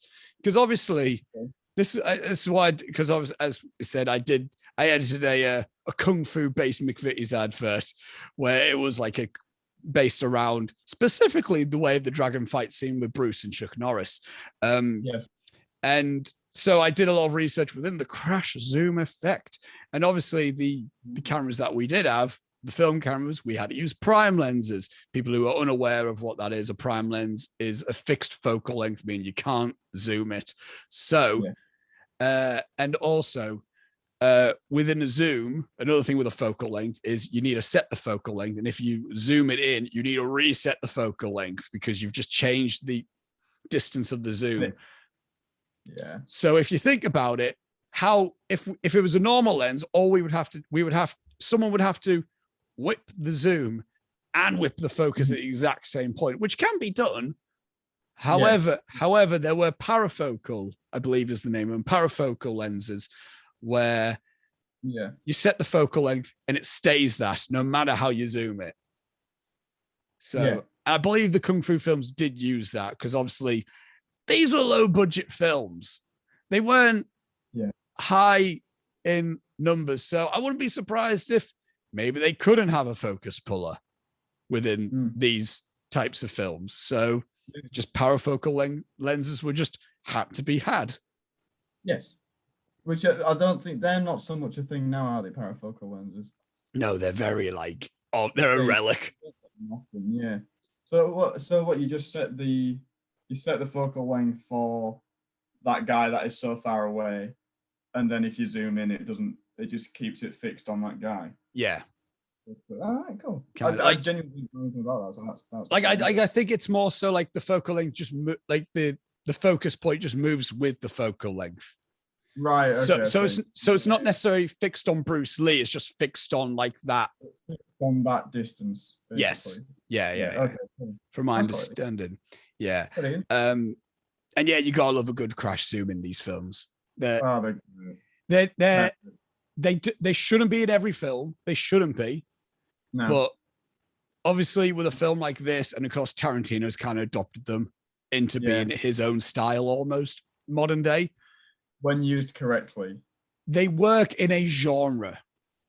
Yeah. Like, I think people, I mean, Edgar Wright is more whip pans than crash zooms, but he does use a lot of crash zooms. And they always work when he does them. Mm-hmm. I think anything works when Edgar Wright does anything. But that's just me being a little bitch boy. So I mean, it works as well. Yeah, definitely. So we have that fight scene, which it's a good fight scene, but in comparison, not a lot happens in the fight scene. No, but it's just kind of a good showcase of him. He doesn't take off his jacket in this scene, does he? I don't think. No, he doesn't. No. Yeah, which is another cool thing. It's like I've got a later note. It's like when he whips his jacket off, it's like, oh shit, it's really going down now. Yeah, so good. The whole thing about the dragon whips its tail and stuff. Yeah, which they're all like hyping up afterwards, like, oh, that was sick. Oh my god. Oh yeah, big fun. Yeah. 10 minutes later, and we have had a total of 3 action scenes at that point. Yes. And it's like once this film gets going, it doesn't let off, because obviously it takes half an hour to get to the fighting, but then it just keeps it. We just get fighting. Yeah. Like, and that's another thing I fucking hate it so much within action films. And even smaller fight films do this recently. Again, within the past decade, I became a huge fan of Iko Uwais from the Raid films. And those films know what we're there for. Just give me fucking just fight. Yeah. And then obviously he got big. So then these more direct-to-DVD, all these more smaller fight films in America start, we'll get the guy from the Raid to come in. And they get him, but then he doesn't fight forever. And then he gets one small fight scene, which is okay. And then we have another 20-minute break until we get another fight scene with him. Yes. And it's like, no, right. Look, you're missing the whole point of what we're there for. Yeah. And the Raid 2 has a lot of breaks, but the Raid 2 is so rich and detailed in like this crime storyline that it can can get away with not giving us a fight for a while, because we'll get invested in the drama in this really in-depth crime story that's borderline Scorsese-esque, I would say. But when you just have like this generic dumb action flick with actors who aren't necessarily the best of acting, like they're good, but I'm not coming to see an Iko Uwais film to see a tour de force performance. I want to see him do a kick to a dude. Yeah, I think the one that sprung to mind with me then, and we've talked about these as being like good movies, but John Wick 3, the full big action sequence at the beginning, it must be the first like 20 minutes when he's like trying to escape everyone and all that kind of stuff because the hit's been put out on him. As soon as that action sequence is finished, the movie just grinds to a halt. I can understand. It just slows down, and you don't get an action sequence until probably the Halle Berry one, I think, with the dogs. Yeah, which is a neat scene, but yeah. Wait, but it's a good like 25 minutes later, and you get introduced to the boring ass villain and all this kind of stuff, and it's like, I hate it when action movies do it. It genuinely just infuriates me. Like, again, it's an action film, especially a fighting film. Yeah. Which in terms of action films, I prefer fighting films over just general action films. Yes, yeah. I like it. I like some Fast and Furious films, but I'll take a fighting film over an action film any day, I think. Exactly. I know you've got to do setting up the plot, setting up the characters and whatnot. Do it before you do your first big action sequence then, like this movie does. That's what I mean. This Build film, build up to the first action sequence so that all of your character work is already done. So when the first action sequence hits, you can just do action until the movie's over. like, we don't need any more now. We set up Lung's relationship with Chen. We set up his relationship with all the folk at the restaurant. We know the villains. Exactly. Now let's go. Exactly. Like we get introduced to the boss later on. Yeah. But he comes in and he's been talked about and hyped up so that when he comes on, it feels like a moment anyway. Yeah. And so you get that moment, but it's still dramatic because you've had him hyped up to you the whole time.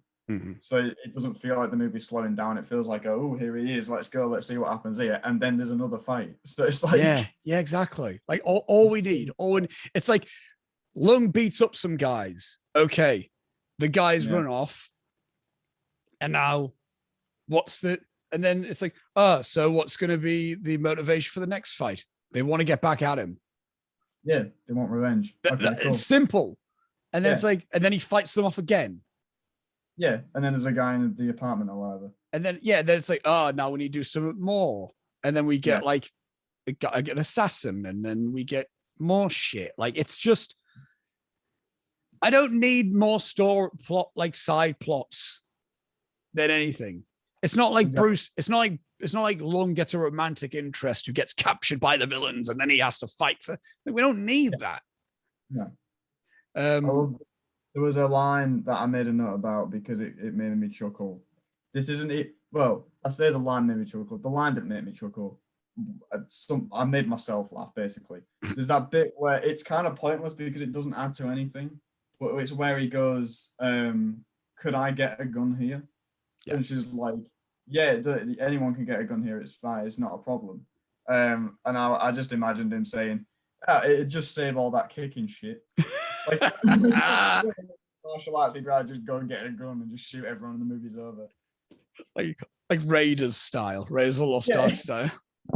Yeah, it's just like, it'd save all that kicking shit. Great.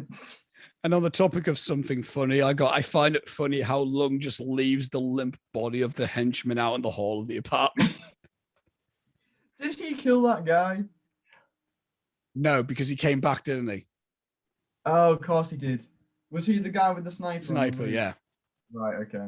Because it looked like he snapped his neck twice.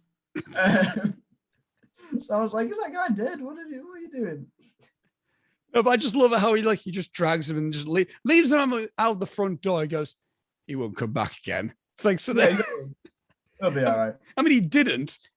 I just imagine he woke up. He was like, oh, all right, I'll just walk. Yeah, he's like, fuck, again with this. Let me go get a sniper rifle.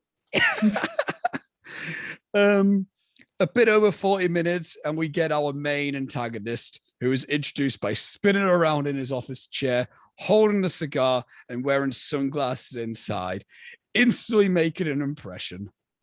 He's great. It's great. He's perfect.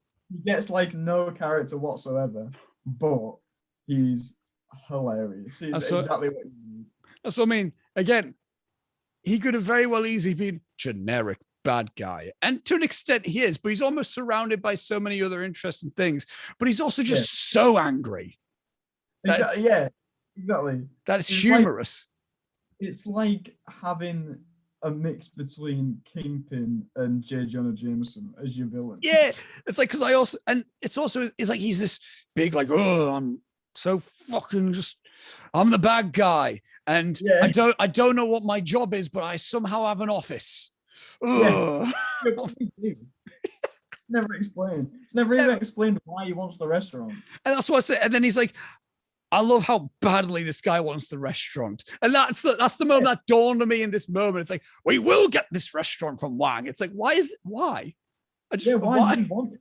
He's never explained why. What I like to think is that it's just a nice place for them to have meetings. You know, like in Goodfellas. Yeah. You know how they've got that restaurant which the whole staff is paid off or whatever, and you know, funny like a clown scene or whatever, all that sort of stuff, and he takes his wife out to a date there or whatever. I'm like, do you want a Goodfellas restaurant? Is that what you want?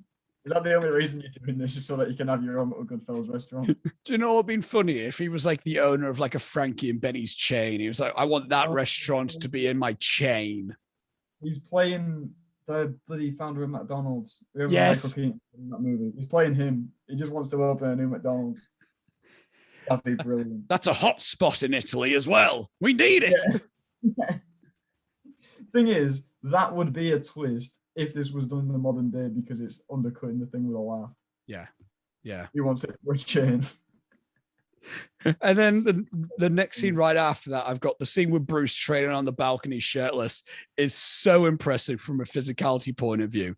And that's all we needed for a moment in the film, Bruce doesn't complicate his film.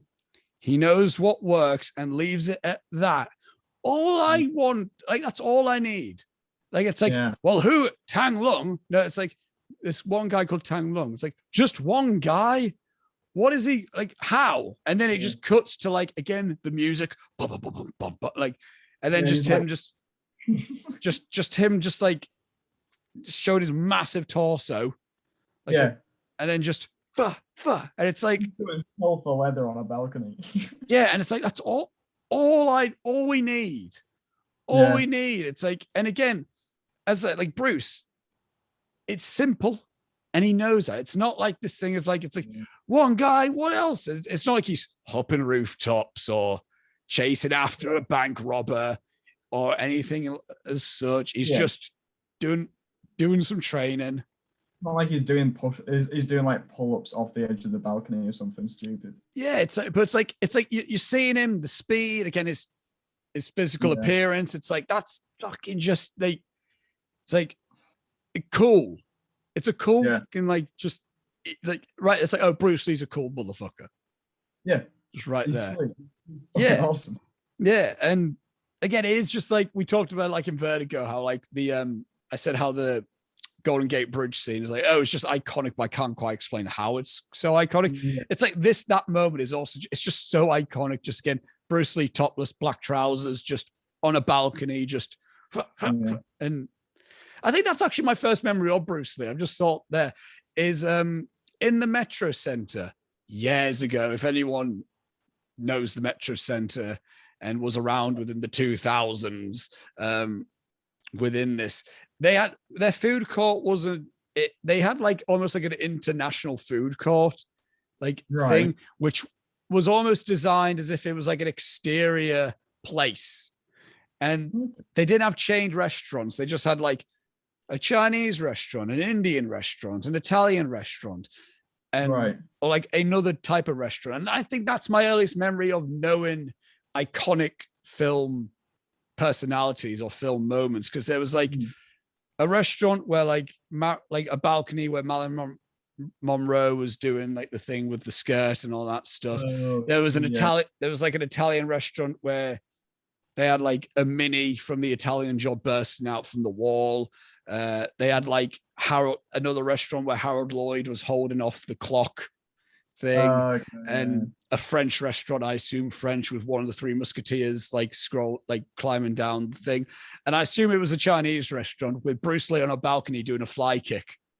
Nice. And that was like my first, like, I think my first knowledge of who Bruce Lee is. So I think inherently I just would always just, although again the yellow and black jumpsuit is iconic Bruce Lee, I've always just associated as the Bruce Lee look as shirtless, ripped, black trousers on a balcony.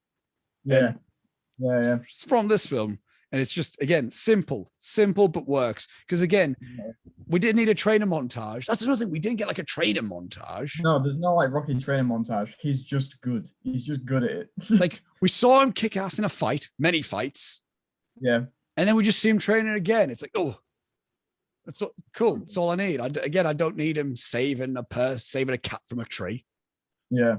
Or anything. Are we past the nunchuck fight yet? No. Okay, good. No. I was gonna say I've got some stuff to say about the nunchuck fight. And then I got here. We'll get into it. because then the next Okay. bit I go, okay, that was a class edit, and it's when Miss Chen is putting food on her dining table, and then it just cuts to the bad guy shoving just food off a bowl of food off the table in the restaurant. Yeah. And the editing, I mean, I'm glad to know, obviously this film didn't get many award accolades or anything, Yes. but I'm glad to know at least it got a Golden Horse Award for Best Film Editing for Peter Chung.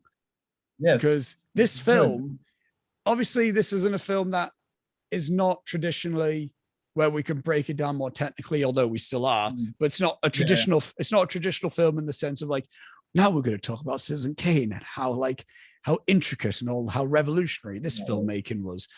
This is a 70s Bruce Lee martial arts film, but I still think it would be doing it a big disservice not to talk about how really well edited this film is. It is. It really is, yeah. And again, I think that's a simple thing of like puts food down, then and it's like it's a cool match cut. I'm a sucker for a match cut, and it does really well. There's a great match cut of two cocks later on. Do you remember that one? I don't. When Chuck Norris first arrives, and there's an excellent match cut from his crotch to Bruce Lee's crotch. Yes, yes. Well done, everybody. Nice, good stuff. And the editing obviously incorporates itself within the fight scenes, which we're not quite there just yet within talk about the nunchuck fight. But I've got a little bit of a line here, which there's not obviously Bruce Lee. A lot of people know Bruce Lee as being many different people, many different things. And that's another thing that I love so much about him. You can look at him and go like, obviously, action star. He's an actor, but he was also a fighter. Yeah. He was also a fitness icon, director, obviously, but also technically labeled as a philosopher. Yeah. Because he had many teachings. Obviously, this is linked within his fighting, but and obviously with martial arts is heavily linked in like not only like your physicality and your like technique of fight, it's also linked towards like how you taking your life into your fighting. And so Bruce Lee is obviously heavy in that. I need to finish reading the book Be Water, My Friend. Obviously the classic line of like be like water. And you know, he's got many interesting philosophies and stuff.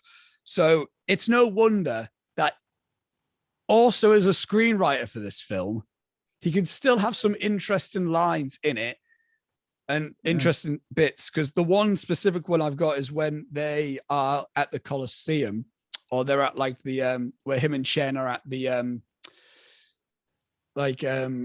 historic monuments of Italy. And she's like, and that's that, and that's that. And he's just showing no interest. And then his line is like, our slum is full of these wrecks. I just like that. Yeah. In the sense of how some cultures look at like their decaying structures and be like, look how like important this is to our culture. And it's like, yeah, within Hong Kong and China is like, oh, it's just a wrecked up building. And even when he says it goes to the waste of space, you could do loads. I would like have loads of flats or like loads of like living space, which the European way of living is so much different to the Asian way of living. Yeah, which I think that scene works a lot better in the subbed version from what I understand then. Right. Because in the dubbed version, it feels like shots fired at Rome for no particular reason. Oh, right. Okay. He like gets shown them, they're like, this is the, whatever. And he goes, our slums look like this in the dubbed version, and that's it. And it's like, oh, that's the line, is it? Right. Yeah, it's like, oh, fuck Rome then, I guess. I mean, like, come on, rude. So yeah, if you want the actual genuineness of Bruce Lee's writing, watch the sub version for Christ's sake. But if you want a goofy, fun action flick, watch the dubbed one. That's fine as well. And then I've got this is my. I broke down the nunchuck fight, but this is my lead into it. I've got the back alley fight is about to happen, and I'm hyped. And then I got, and then I got in all caps, nunchucks. Fuck yeah! And then the following line, and then the following line is, 2 nunchucks, double fuck, yeah. Yeah. They're just the coolest things, man. I love them. I love a good nunchuck fight. Michelangelo's always been my favorite Ninja Turtle because of nunchucks. Fair. You know, even like the toy that I used to have as a child of the turtle van, and it had 2 big arms that stuck out with big nunchucks on it. You know, like flung around. They're the coolest things, man. I love them. And More nunchucks. Are they illegal in the UK still? I can't remember. Probably. And also, it's like, this is the only time Bruce Lee used 2 nunchucks in his films. Right. The very first time he used nunchucks was in the prior film Fist of Fury, but this is the only time he's used 2. And again, some people might be like, where did he pull that from? Where did he pull 2 from? Shut the fuck up. Who cares? It's cool as fuck. Just enjoy it. Where it's just, wow, there's one, and then there's another. Yeah. And he's just so swift and cool with them. Yeah. Oh my god. Like it's not so like it's not like, let me just grab like what the bloke did later at the end of the fight, but like where he grabs it. It's not like Bruce Lee is like, let me just get it there. He just swings them and they're just there. They're just like, he's ready. I want to talk about that guy, by the way. Oh, I don't know about that guy.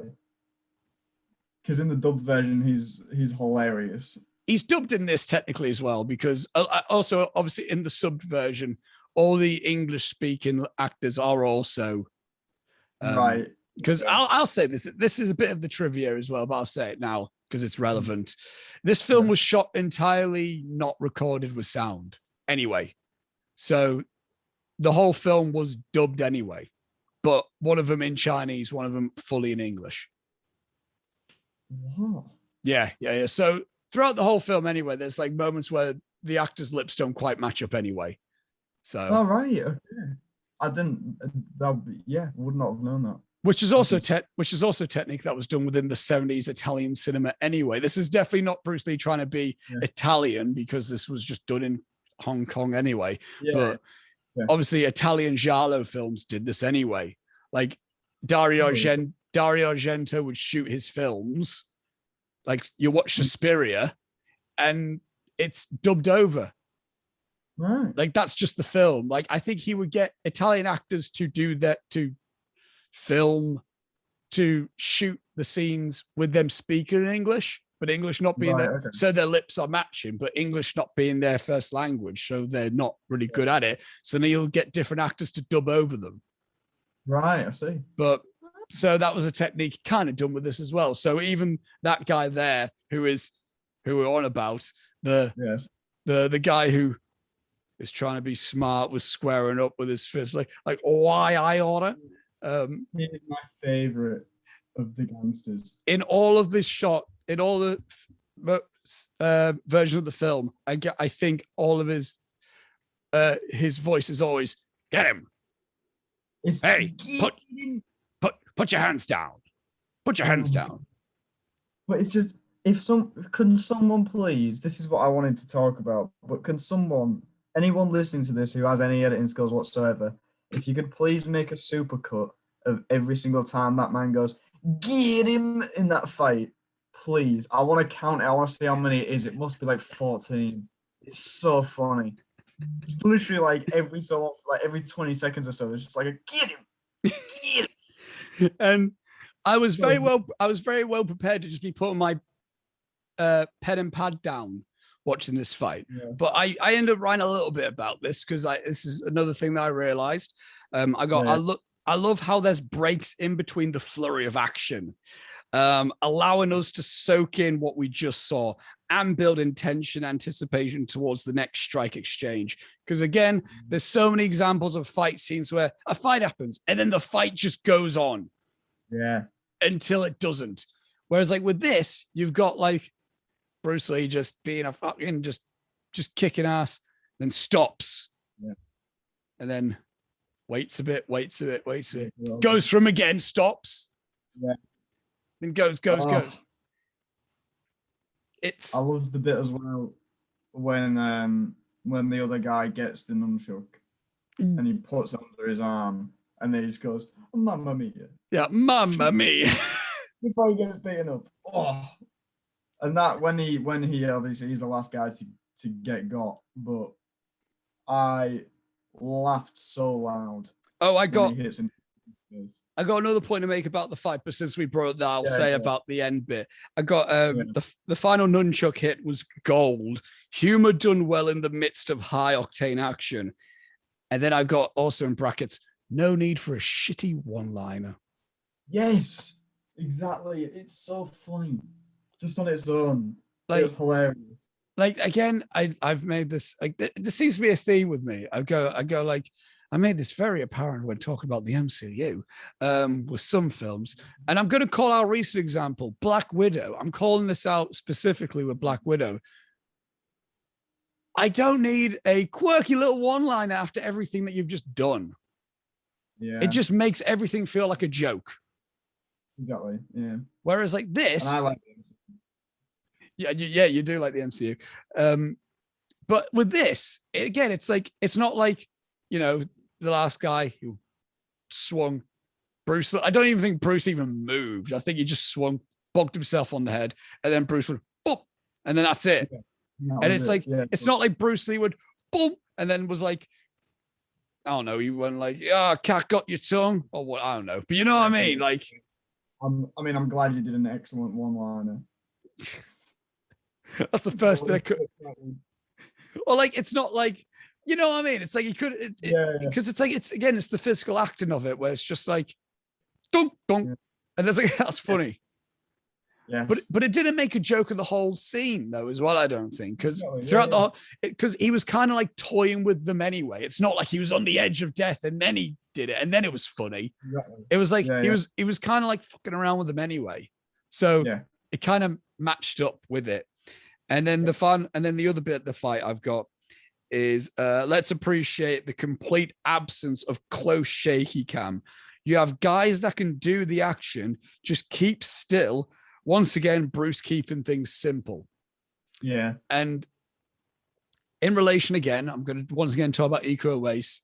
He was in a film called, was it Mile 22? It was the film with Mark Wahlberg.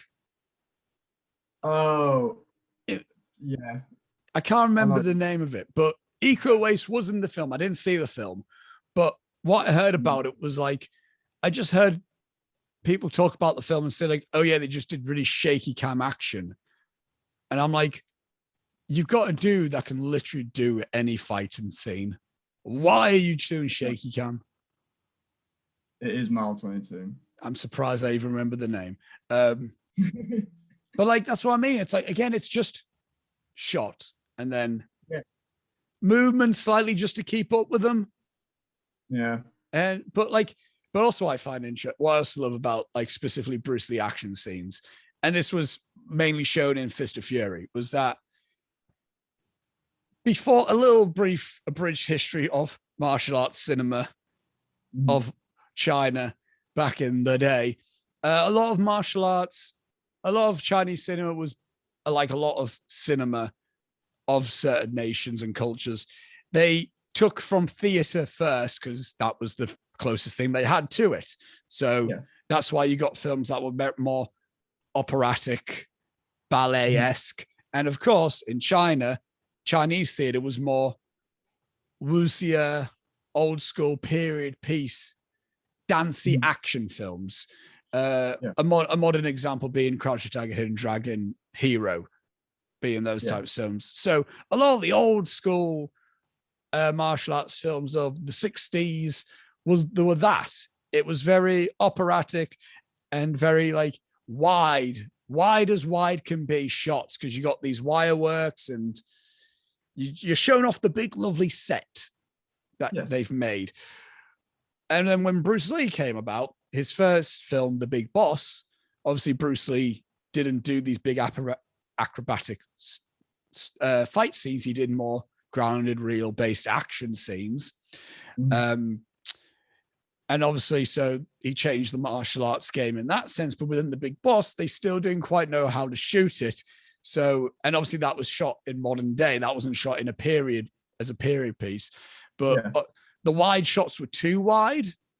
And when they did close up, they did close ups from the waist up, so you couldn't quite see like his kicks as such. Yeah. And in Fist of Fury, that changed where the wide shots weren't so wide; they were head to toe.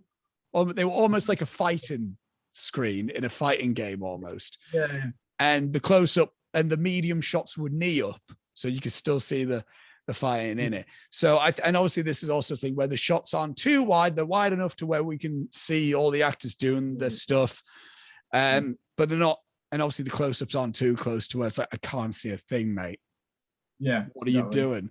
And also specifically talking about the humor. Obviously this was kind of like the first time humor was incorporated within Kung Fu, because they were taken very seriously. They were historical dramas more so than anything else. And even Bruce Lee's 2 previous films, they were more violent and more like dramatic in that sense. Whereas Bruce Lee here, making his film, writing his film, is like, want to have fun. Let's bring some humor into this. And I think you could almost see because 6 years later, Jackie Chan broke out with Drunken Master. And then Jackie Chan kind of paved the way. He kind of carried the torch for Bruce Lee in the sense of doing action comedy. Because I can't really think any time before this of any examples of action comedy. And it can work like this. I'm just not a fan of again, the humor taken away from the action. Yeah, exactly. Yeah. And again, we didn't need a one-liner. So glad we didn't get it in this film. Exactly. You've been nunchucked. Yeah. There you go. Yeah. Some bullshit. I also love the fact it's you get him. It's like, why don't you all go for him? Yeah, exactly. But again, I don't give a shit. I don't care. I just want to say, just Bruce Lee knocking them out one by one. It's class. And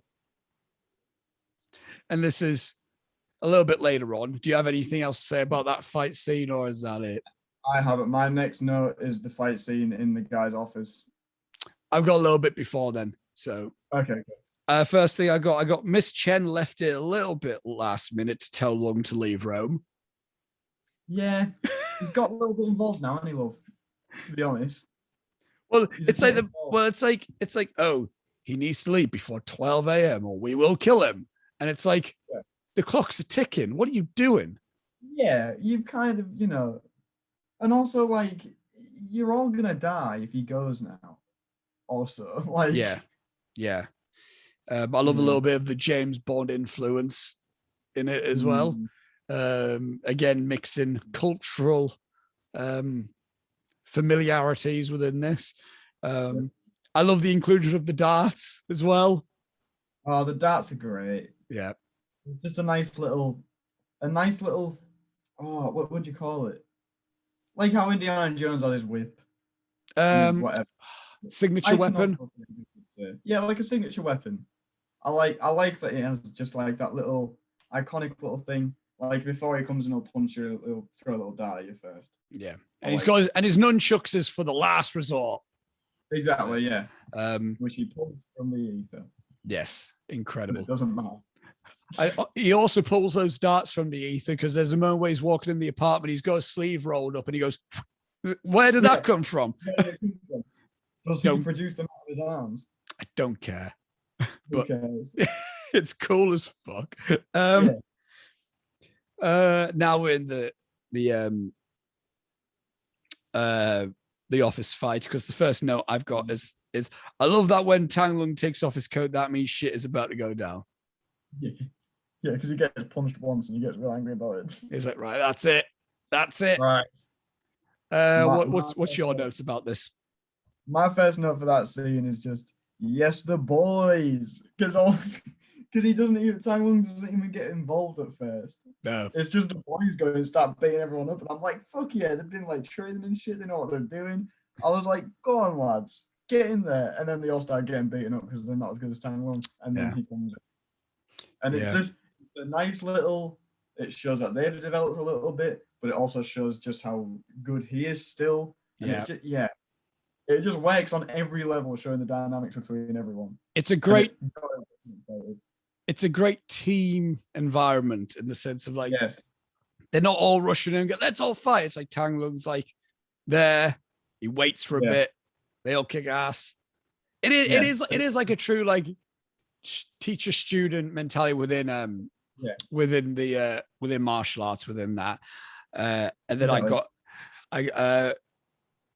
and then my only like other note about that specific office fight is that high kick to the ceiling light fucks hard.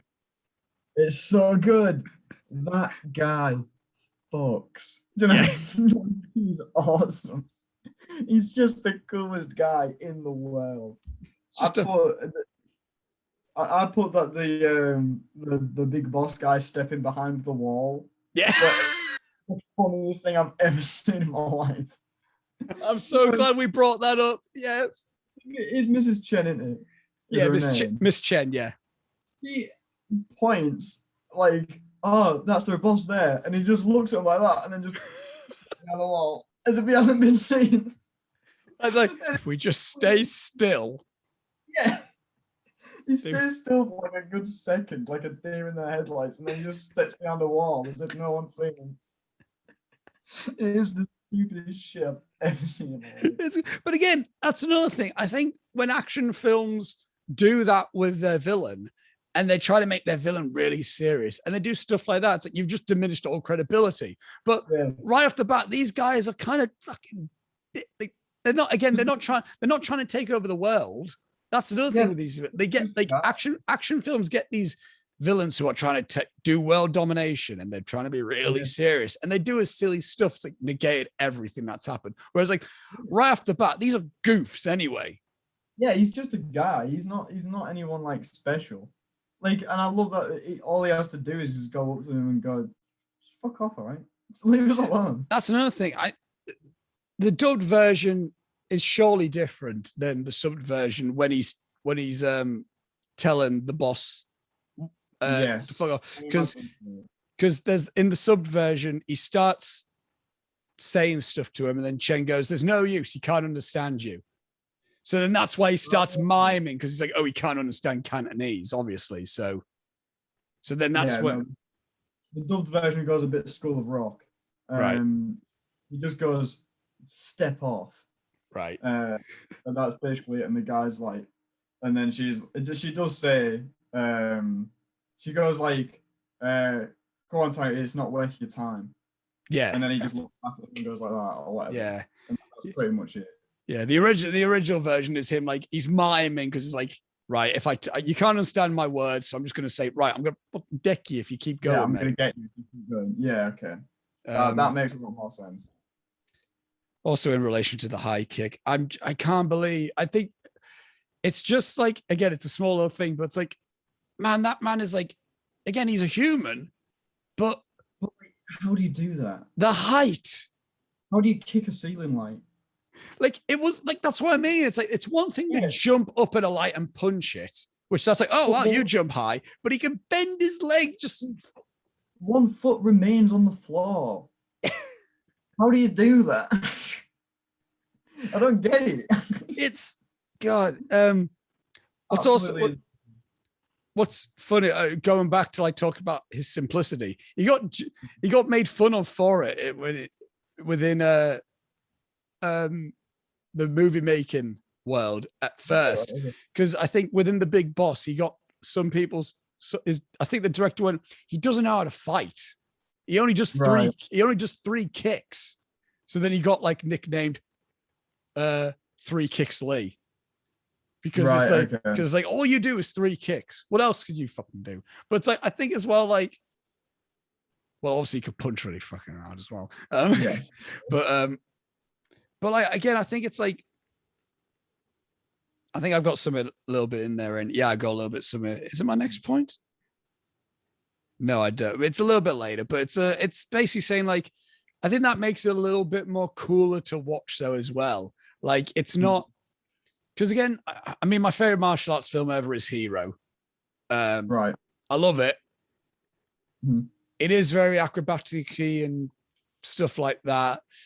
In terms of action scenes though, I think it just makes it a little bit more like attached, where it's like, oh, if I trained really hard, I could probably do that. Yeah. Or like maybe not exactly what Bruce Lee does, but like in the sense of like, that's not a thing where it's like, oh, he did like a triple flip and then he did something. It's like he jumped and kicked. It's impressive on a human level. Yeah. Which I think what makes action films like almost like a spectacle to see, I think. Like when done like this, when done right. Then I got what a great way to introduce the unstoppable force in Cult. Oh my God, he's so funny. Yeah. So good. Again, Chuck Norris, again, perfect amount of screen time. Yeah, he doesn't need to be in it all the way through. Chuck Norris not known for his acting prowess. Yeah. He's the final boss, is what he is. Yeah. To a point where you even have too many bosses before him. Yeah. Yeah, exactly. Yeah. He's just the final boss fight, and he plays the role incredibly well. And he's the 7-time karate world champion, so you know. Yeah, supposedly comes the credits.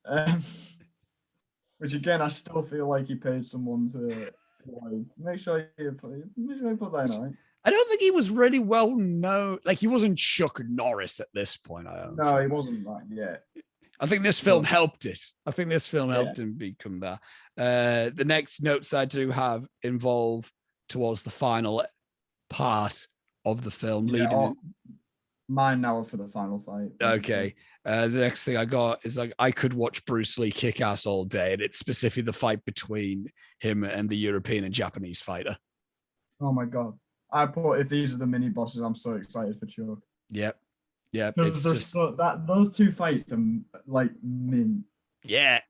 They're so good, especially the one with the European guy. Yeah. It was the one where I was like, that's so good. Yeah. That's also another thing.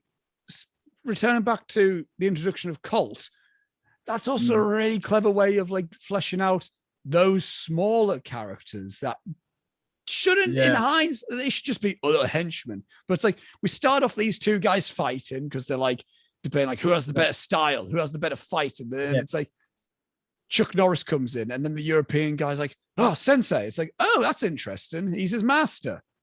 Yeah, didn't need that. Didn't need that. It's a nice little layer to add to it.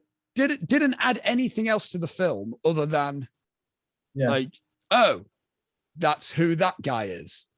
Again, the film does a really good job of instantly showing you the dynamics, like with what they did with the office fight. Because as soon as Chuck walks in, the European guy's like, "Oh, Sensei," so he trained under him, so he's below him anyway. And then the Japanese guy tries to fight Chuck, gets his ass beat. So straight away, it's like, okay, so Chuck's the top of the pecking order. Yeah. And they're going to be his little lackeys, basically. Yeah. No, it's cool. And I got, although his fighting style is simplistic, series of kicks and punches, he makes it all unique to him. His fighting stance being one that is derived from fencing, actually. It's not a fighting-based thing. His stance is one of fencing. His speed, even his high-pitched battle cries, which isn't actually him. It's dubbed. I was going to do that bit of trivia. I was so ready. I was like, you always do the trivia. I've got one piece of trivia for today. That's not him. No. They're all. Yep. But Bruce. But then I've got Bruce created iconography for himself. Yeah. Like he did, he's again, as I said, simplistic fighting style, really well though, really well. Again, I'm going to use this a little bit of a tie to my pro wrestling fandom. There's many pro wrestlers out there who could do all these incredible flips and all these really like Will Ospreay is a big Will Ospreay from Time Gone By, guy called Ricochet, who could do like a double fucking moonsault off the top of a cage, and it's insane and everything.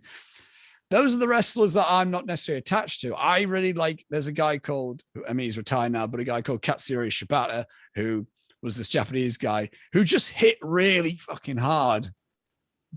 Right. And his whole thing was like, he's just hard as fuck. And it's like, so one guy would chop him. He would look down. He goes, all right, then chop him back. Then the other guy's like, oh, that fucking hurt. It's like, again, and it's like, that's all I need in any sort of fighting. I don't need all these big whoop-de-doo things. Just do something and do it really well. Exactly, yeah. I think that's what Bruce Lee does with it.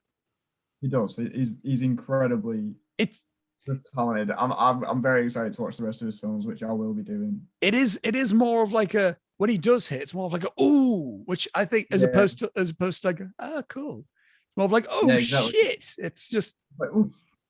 Yeah. Yeah. It takes you. My next note is about the twist. So any...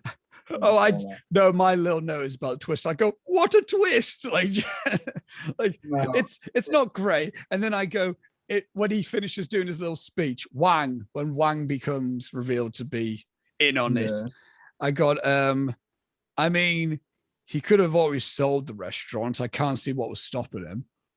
It doesn't make sense. This is what annoys me. My note is just piss poor twist. That's all I've written. But like so the explanation is his wife and his child are still in Hong Kong. If he works with them, they can negotiate a deal which will send him back to Hong Kong a rich man. Just sell the fucking restaurant. Yeah, isn't that the whole point? They just want the restaurant. You own the restaurant. Just sell the restaurant. They'll sell them to it for a high price and go back to Hong Kong a rich man. Why are you stabbing Tom and G? What are you doing? This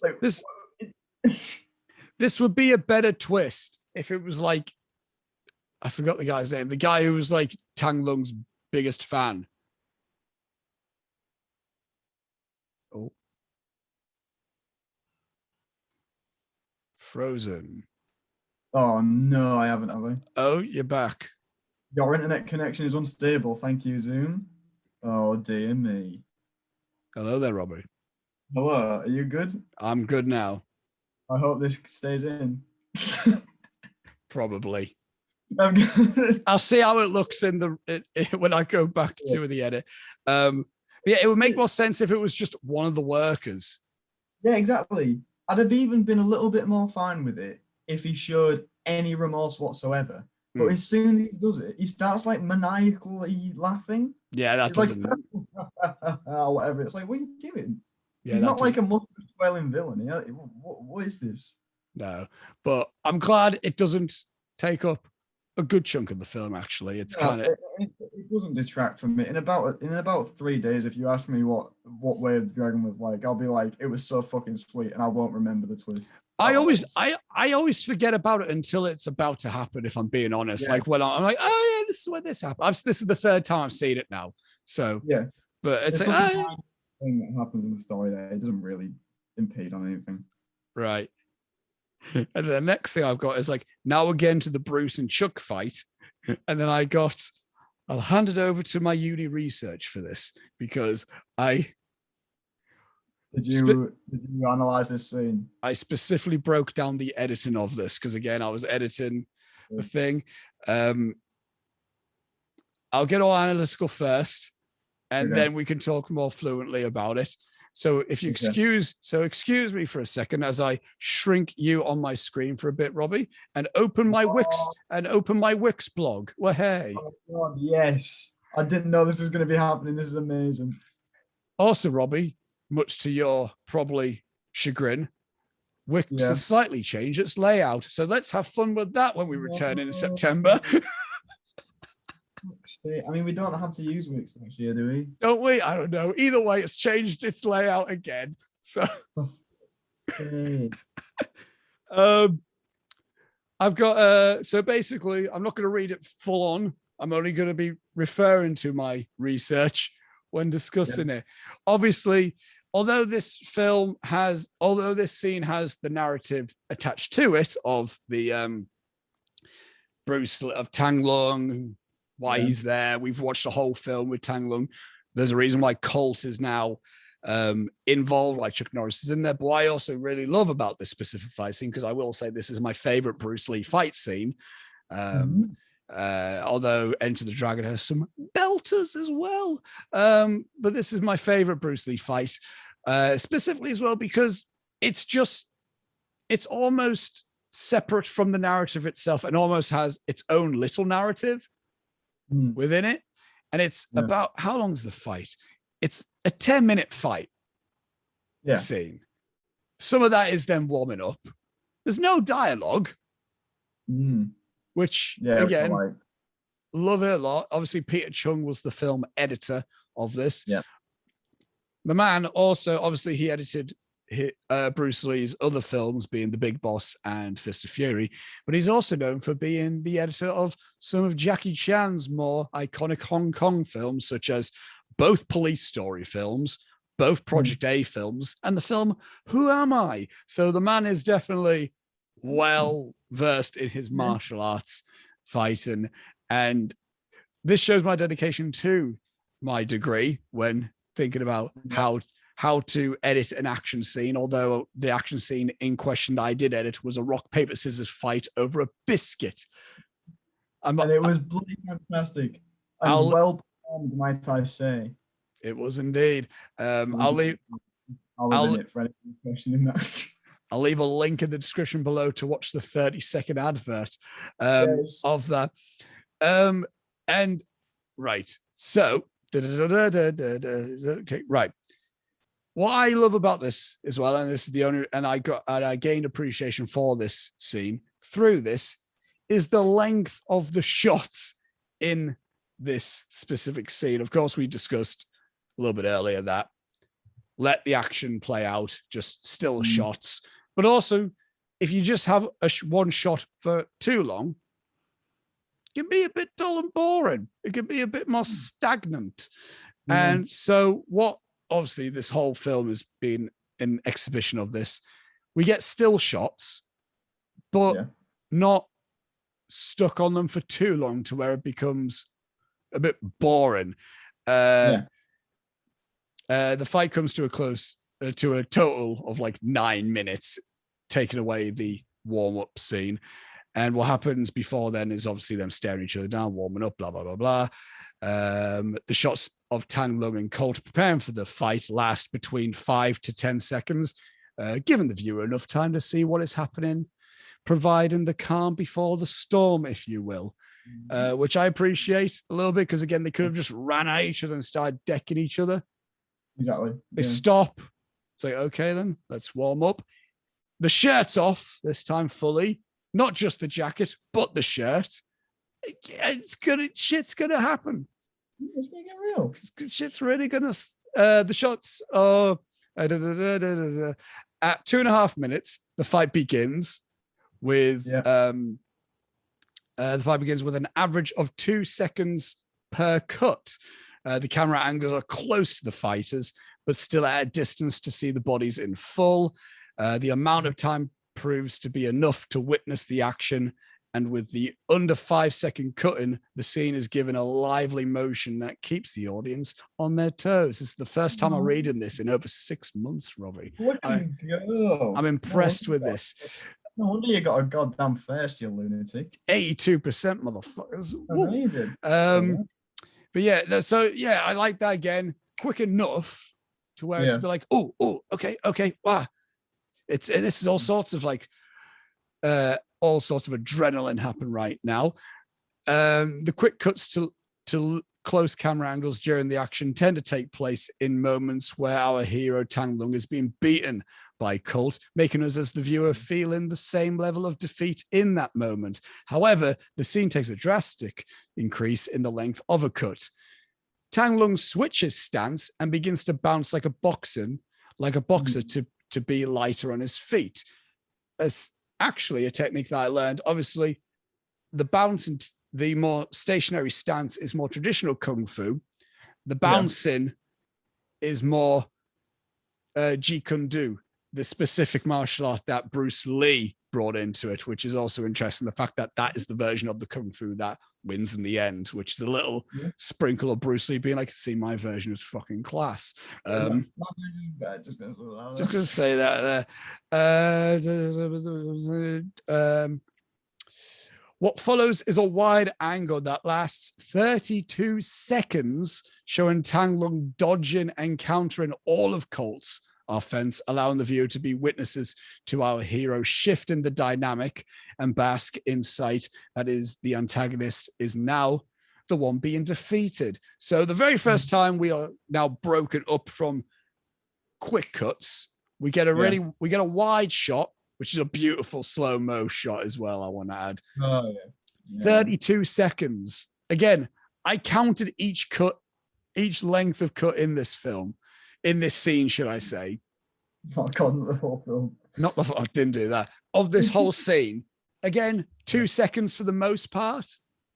Right. Of each cut, 32 seconds for that one. So it's the first time we're actually fully just watching the scene, almost as if like, wow, he's really switching it now. From here on, Tang Lung is now in control of the fight, and the 2-second cuts give a new sense of fast-paced emotion. So we once again return to the 2-second cuts. Before they were a brutal punch against our favor, and now they represent skill, fluid strikes, retaliating against the injustice in a slow and building tension, followed by a quick punchiness that establishes the hero's defeat. Wow, I go really wanky with this, but hey, it gets you first. Leading a lengthy one take, showing the hero's comeback and ending with the same punchiness from earlier, but now in the context of the hero's victory. So it's a really good, that's the end of my blog breaking down the fight scene between that. But it really does, again, the editing, Peter Chung, man, it's easy to look past it, but I do think with a fight scene, the editing is just as much in play as the actual fight itself. Yeah. So that's the technical aspect that I did want to get out there, because I'm too proud of that, and to not mention it. Obviously, the length of cuts representing, establishing it. It's a good cut and all that. It's a really well edited. It's a really well edited thing. But the other thing I've got the fight is in itself is almost disconnected from the rest of the story, making it a smaller narrative inside the overall film. It's literally a thing where it's like two badass fighters. One of them gets knocked down. The other one decides to retort, blocks. Now he's blocked. Now he can go on the offense. And then and then we're off. A simple thing. Yeah. And it's also a fight where I think you could just show that fight to someone without worrying about spoiler. Obviously, spoiler in the fact of Chuck Norris dies, but in the sense you don't know anything about the rest of the film. I think someone could just watch that fight and be like, that was an impressive fight. Don't know anything about the film though. Exactly. Very much so. And I started off with at the beginning, people say about how Chuck Norris is this eternal, ephemeral being and he's a timeless man or whatever. Yeah. I think it might be right, because he makes a Gladiator reference about 25 years too early. Yes, he does. Because at the beginning of the fight, he looks over at Bruce Lee from the other side of the Coliseum and he's like, thumb down.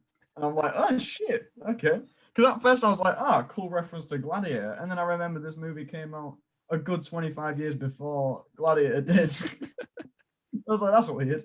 But then my next big note, and this is something that I'd like to, well, I don't want to bang on about it because it might make people feel uncomfortable. Maybe Chuck Norris is the hairiest man in the world, because it's like his chest so hairy, then it keeps going down. It's like his abs so hairy. And then he turns around, shoulders that go down onto the back. Hairy. How does he do it? I don't know. I can tell you how he does it because I do it. It's just jeans. It's bizarre. I've never seen a man that hairy. And the bit where he fucking puts a hand on him and he pulls some hair off. Yeah. And then he tries to blow it. It sticks to his hand a little bit. Oh, so good. The best. I want to add that my shoulders aren't that hairy. You can't. Okay, good. There is definitely hair there, and it's noticeable. But you couldn't comb it like you could with his hair. That's like another. That's an extension of his head hair. You could literally have plaits from his collarbone down to his down to his belly button if you wanted to. You could. I'm not sure he would want to. I don't know why he would want to, but and just impressive. I think I'm only impressed by it because I'm an incredibly hairless man. Except like my head. I mean, be thankful. Like, yeah, I get too warm. Robbie, my back is sweating all the time when we do these episodes anyway. Okay, so it's not. I literally have no chest hair. I don't have a lot of leg hair. I have no arm hair, bald arms. There's I mean, I'm not sure if you can quite see it through here. No, you can see like a little halo outline. Yeah.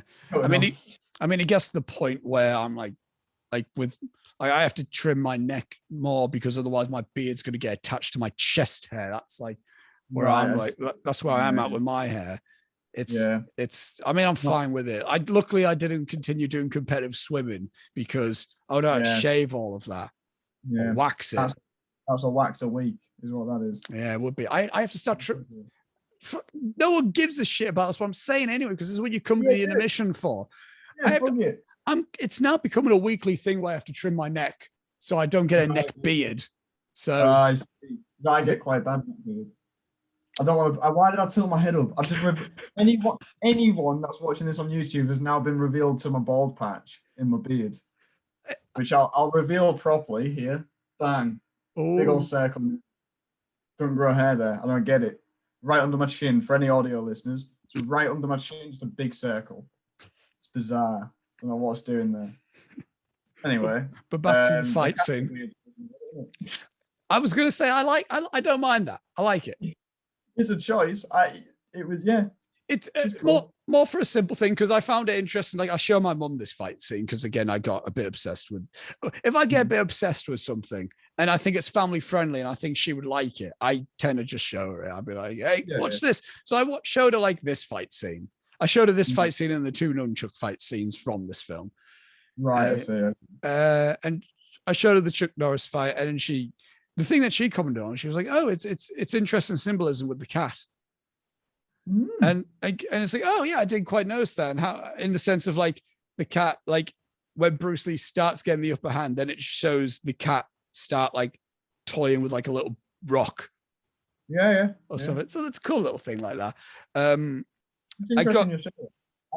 do the same thing with my mum, but for trailers. Oh yeah. There's a trailer that I really care about or something that I think she'd be into. I showed her the Spider-Man No Way Home one, and then I spent a good like hour and a half explaining the significance of why it's so cool. Does your mum do this? Does she sing up? Yeah, and try to be interested. She goes, "Oh, it looks really good." That I was like, "I don't think you quite understand, Mum. That's Doc Short's from Spider-Man 2. That was a pumpkin bomb from Spider-Man 1. Julia, if you're listening to this, don't listen to this bit because you don't like me talking about trailers." I mean, I get it. I get it. Yeah. She doesn't watch trailers, and it's infuriating for me. Well, I don't. I'm selective of my trailers. I don't know, but when I'm not in Hartlepool, I have no one to talk about this shit to. Is that why you go to Reese? Yeah. So that's when me and Reese like message each other. Because I can't talk to Julia about it. I can't talk to my own girlfriend about it because she goes, "Shut up, I don't want to know anything going into it." I don't even know if she knows that this multiverse stuff is happening in Spider-Man No Way Home. And I want to gush about that shit. I'm so excited about it. That was a weird rant. I showed my mum the Batman trailer, that like the teaser, because I was like, because again, I don't like watching trailers for films that I know I'm going to see, but I can't help it sometimes. I'm like, let me at least watch the teaser. We're getting a new trailer for that next month. Well, I won't be watching it, but come on. No, Robbie, mate. I'm sorted. I'm sorted. I'm sorted with it. I'm good. I'm good to see it. I understand the look of it. I'm hyped. Okay. I don't need it. I mean, I'll probably see screenshots, but whatever. Yeah. I'll actively send you a link to it every day until you watch it. I'll open the link and I'll see the name and I'll just close it. It's not, Yeah, but when I'm doing it every day, one day you're gonna crumble. Robbie, you forget my resilience to shit like this. Specifically dumb shit that I do. You forget my resilience to a lot of the people in uni when they go, "Oscar, do this." I just go, "No." Yeah. And then that's it. And then that's it. I don't need to do anything more. I go, "No." No, fantastic. No, come on. It's like when I got dragged up in that uni, when there was a uni party, and like Wonderwall was playing. I'm like, fuck's sake, I hate Wonderwall. It's shit. I'm saying it now. It's a shit song, and so I'm sat on the floor. Wonderwall starts playing. I'm not getting up. I'm not dancing to Wonderwall. Some drunk level 4s who I don't think I ever met in my entire life came up to me and then started, stand up. I'm like, no, I'm not doing it. No, come on, stand up. I'm like, no, but they were much bigger than me, so they were able to stand me up. But I got their arms around me. I didn't dance along though. But I had to do a similar thing last night at work. It was someone's. I was running food. Sorry, we're going off topic here, but I was running food and I took a pie out to someone. And when I dropped the pie off at this, like, I don't know, she was like a 15-year-old girl or something. And everyone else at the table went, "Oh, happy birthday," whoever's name it was. And I was like, "Oh, I feel like I should have brought a candle out with that," as a joke. And her mum went, "Oh, it's okay. All you've got to do is sing happy birthday." And I just went, "You don't want that," and walked off. It's like a Jedi mind trick. It's like, no, you don't want to hear that. Bye. Well, I think once you learn that we as humans do have the power to go, don't want to, then so many people like, wait, what? It's a superpower. I learned that from Hutch. Hutch is my Jedi master with that situation. Yeah, just do it. No. Because, I guess that's it then. Yeah, okay, fair enough. But finishing off the Bruce Lee Chuck Norris fight scene. Yeah, I have no more notes on it. I love how Bruce isn't afraid to get his ass kicked in the film. Also, addition to that, we get a definitive winner, and that's how it should be. Looking at you, most of American action blockbuster films of the last decade. Looking at you, Batman versus Superman. Yep, and I mean, you mentioned this to me like a month or so ago about how that in the Fast and Furious, these actors have it in their contracts. Yeah. I don't know if people know. Have I mentioned this on the podcast? No, it was when we were doing like a writing session. Yeah, it's in the Fast and Furious movies. There used to be a thing in the contract where someone, I imagine Vin Diesel, because he's a big old nerd. He's a big old like Dungeons and Dragons nerd. But like they like came up with a thing where they assigned numerical values to punches and kicks and headbutts.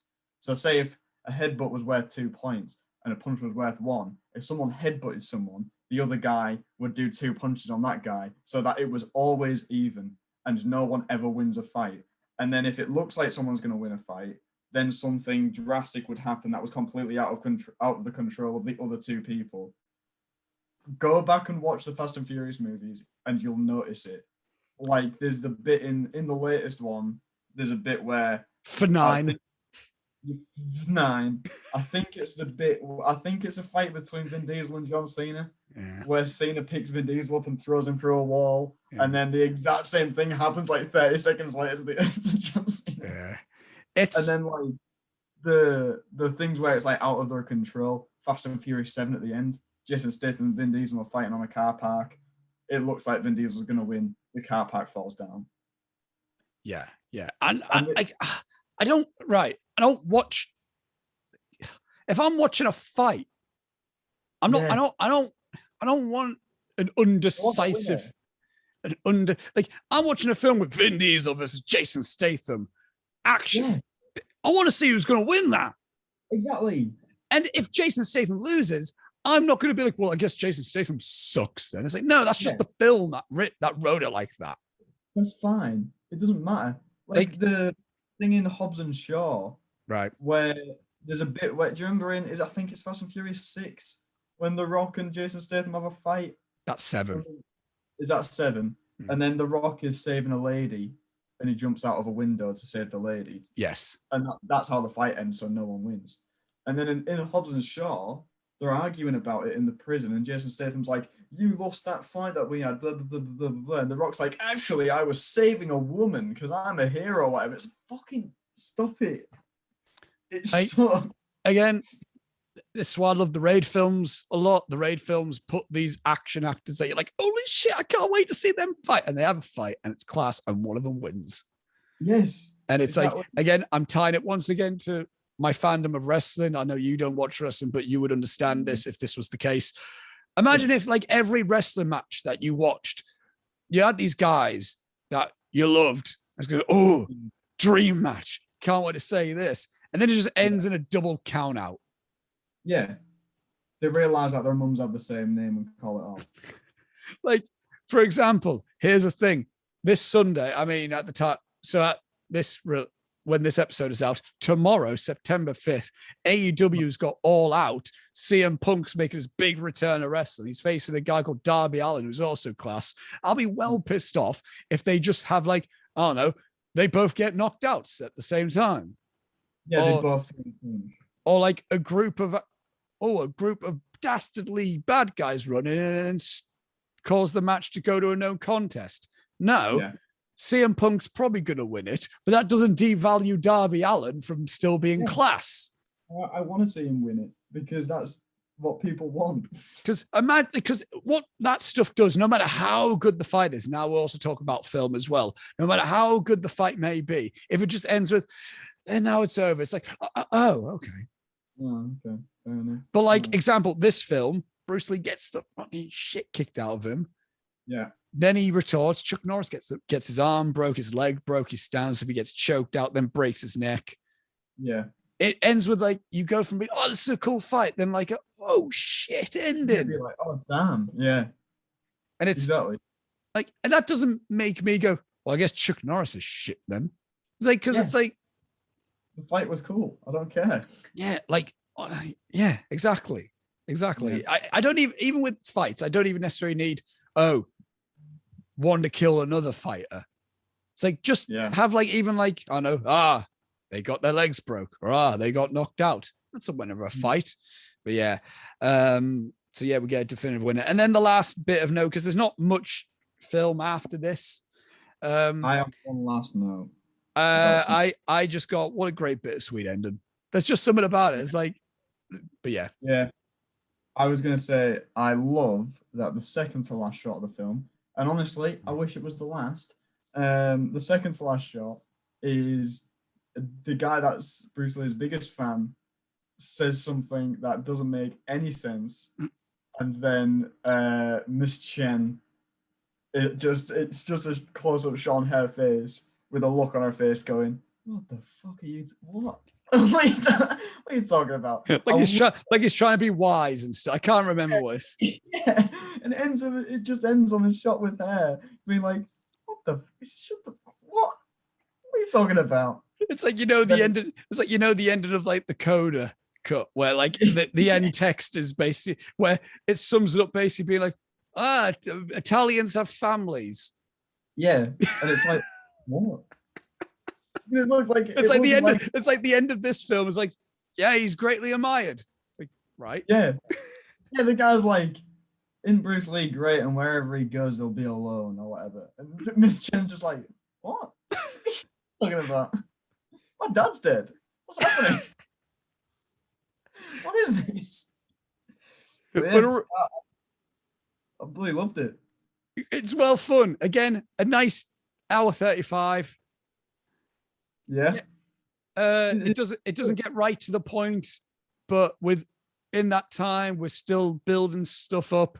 It's fun. It's fun. It's funny. It can be dramatic. I think Bruce Lee does a really good job in terms of the acting at the end of the Chuck Norris fight where he does snap his neck and he's got a genuine moment of like, oh shit. And then he goes over, gets his gi and then puts it over him. It's a nice nice little moment. It's a nice acknowledgement of each other, I think. Yeah. It's a class film. I do need to rewatch more Bruce Lee. I need to rewatch End of the Dragon because End of the Dragon is an interesting one. I'm not sure if we'll get to that. That might be a fun commentary, actually, to be fair. Yeah. As opposed to doing another breaking down. Or just if we just end up watching a load of Bruce Lee films, that would also be another cool time, even just without the intermission being involved with it. But that's what I mean. These are fun films. And speaking about this film in particular, yes, it's violent, but I like it is lighthearted. It is like a film that you just stick on and be like, I want to chill. I don't want to work my brain at overdrive, but I don't want to be insulted. Exactly. Stick on Bloody Way of the good Dragon. time. Really I fun. enjoyed it. I would recommend it to anyone.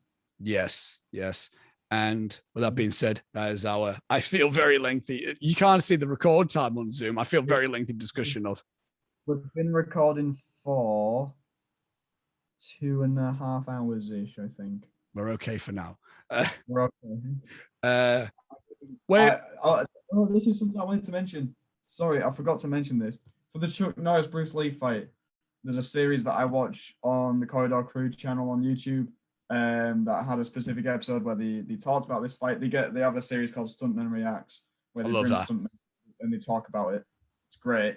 And they talk about this fight in particular. And the guy that they had on called Guy he's on it all the time, but he's a really cool guest. He does lots of stunt work at the minute. He's the stunt double for Black Panther and stuff in all the Marvel movies. Right, yeah.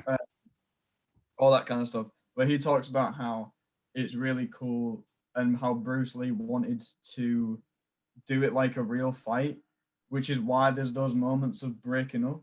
Because he says if there's a real fight going on, you go in and it's like a few seconds of like actual fighting and like all this energy and whatever, and then you come out of it again and you go, okay, that worked, that didn't work, whatever. You size each other up again, and then you go in again, and it's these like little burst sort of things. It's really interesting. I'll send you the link for it so you can put it in the description. Yeah. But those videos are cool as fuck. They do a lot of Bruce Lee stuff and a lot of Jackie Chan that they break down in it. Yeah, I've seen a few of them. I need to watch more Jackie Chan. I really need to. Yeah, There's I also like it, like, because if you think like we know like that, obviously we know this fighting style as just a fighting style, but like if you do think it's like Bruce Lee is known as such an influential person in everything, in so many of everything. And again, the man was like 33, 32, 33 when he died. And he kind of like lived so many lives in that time, basically. And again, it's like, more influence. We just assume, that's just like a fighting thing. Like I assume, like for the longest time, I just assumed, like the bouncing, the bob and weave, and that's like, that's just kung fu. No, he just said, I don't quite like the stiltedness of it. I'll just do the bouncing, like fencing, and like, and even like, again, fighting games, a whole genre of like gaming was spawned from stuff like him. And I mean, you even look at characters in fighting games. There's so many that are the Bruce Lee character. Like in Tekken, you got Martial Law, who is Bruce Lee. Yeah. You got there's another one. There's a Street Fighter one. There's one in Mortal Kombat that's sure. It's not Shang Tsung. Maybe it is. I don't know. I can't remember my Mortal Kombat characters now. But there is the main character from the first games. I'm pretty sure is based on Bruce Lee. I can't remember what he's called now. Yeah, I love how he is just a superhero, but he's just a mortal man, and he's just kind of had. But yeah, anyway, that is our spoiler discussion on Way of the Dragon. There it is. Class film, brilliant, with a little bit of sprinkle of other Bruce Lee-isms while I have the chance to just talk about Bruce Lee generally. As well. And now let's move on to the next segment, Robbie. Oh my god, it's time for the Way of the Trivia. The Way of the Trivia. This is trivia, where I get facts from IMDb. So there you go. There you have it. I also looked up some other things as well. There's also some cool videos from Accented Cinema, which is also really good, which I might leave in the link description below, which are really cool. That's why I learned such facts as he did ballroom dancing and all that stuff. So, but here we go. Some trivia on Bruce Lee. On Way of the Dragon specifically. Cool. First off, Bruce Lee dubbed almost all of the English-speaking characters in this film, including one line for the boss. That line is, "Take him out, but be careful with that gun in public." That was Bruce Lee? Yeah. That was cool. Oh, just fun. But no guns. The next one is obviously the thing that I said. The entire film was shot without sound, with the actors looping their lines in post-production. Yep. Ridiculous. Bruce Lee cast Chuck Norris in the film because he was one of the few who was fast enough to take him on. Chuck asked Bruce if he wanted to fight the champion. At the time, he was the US Karate champion. Bruce replied, "No, I want to kill the champion." Oh, that's legendary. That's hard as fuck. Yeah. Oh my, that's so metal. What a guy. I think as well. Also, another little quick thing as well, if we're talking about tech stuff. Bruce Lee was too fast in Green Hornet that when he did do the fighting with the TV camera technology back in the 60s, it was just blurred. So they had to like step up the tech game. That's amazing. They camera technology and film and TV legitimately had to adapt because Bruce Lee was too quick. Didn't like a lot of the stunt performers on Green Hornet hate him as well? I think so. He would actually kick them. I think so, yeah. Yeah. Funny. Chuck Norris once said that he could never beat Bruce Lee in a fair fight. Nice. Yeah. Which is also really cool. Again, like we have an action star like him that's like not tall, not a hulking monster. Yeah. But he was legit like, he could fuck me up. Like just openly be like, yeah, he could knock me out. Yeah. You didn't see Jason Statham saying that about The Rock, would you? No. He goes too big. It wouldn't happen. No. Yeah, exactly. It's like, I mean, I'm pretty mint, me. Yeah, exactly.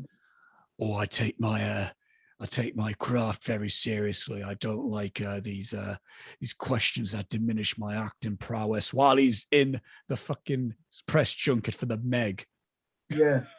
I'm so glad we got the one per episode. Yeah, the impression. That's an impression for today. That's an impression I'm okay with doing. I don't mind doing. Pretty good idea. According to the assistant director Ching Sun Mao, filming around the Colosseum was strictly forbidden, and the few scenes actually filmed there were quickly shot without the knowledge of the Roman authorities. Brilliant. So all I'm saying is, I didn't mean to do this in Summerhill, but I kind of did. Yeah, you kind of did. You kind of Bruce Lee it up in Summerhill. I'll say it like that because it's a lot cooler and a lot more of like really cool. Not what actually happened with that situation. I just find that funny. Like Bruce Lee's doing it. It's like, well, yeah, we can't just do it quick. Come on, lads. Which is also funny because that's when they are doing the fight. You can see it's a set. Yeah. Oh yeah. Bruce Lee spent 45 hours on the fight scene with Chuck Norris. His choreographed instructions for the scene took him nearly a quarter of the script. Oh my God. That's insane. It's like a 10-minute fight scene. Yeah. But again, it is so intricately like done. Like each move is like so pronounced and definitive. Again, it's like the moment when he is dodging, which I fucking love so much, where he is just dodging, weaving, hit his kick out of there, move. Both men are doing like so many different things in one. Yeah, it's I could understand that amount of choreography needed. Yeah. To prepare for his directorial debut, Bruce Lee bought and read a dozen books dealing with every aspect of filmmaking, which also shows he's just such a dedicated guy. Yeah, I'll just get on with it and learn it and then do it. And he can still look like that. I don't get it. Yeah. Like that man looks like he never had stress in his life. No. He's insane. I'm 26 and I've already got grey hairs out of my mustache sprouting up. What's happening? Exactly. I get found every now and again in my hair. Oh yeah. Really picks them out. Yeah, it's already started. Lewis has got some at the front of his hair, and he says, "I'm gonna have to start dyeing my hair soon." I went, "Don't do that." Yeah, no, don't dye your hair, Lewis. If you listen to it, don't do that. Yeah, like I'm 20 and I'm already getting them. Embrace it. I want to be like Ethan Hawke, where he's just. I want to be like Oscar Isaac. You know, this weird like salt and pepper hair. Oh yeah. Oh, it's so good. Love it.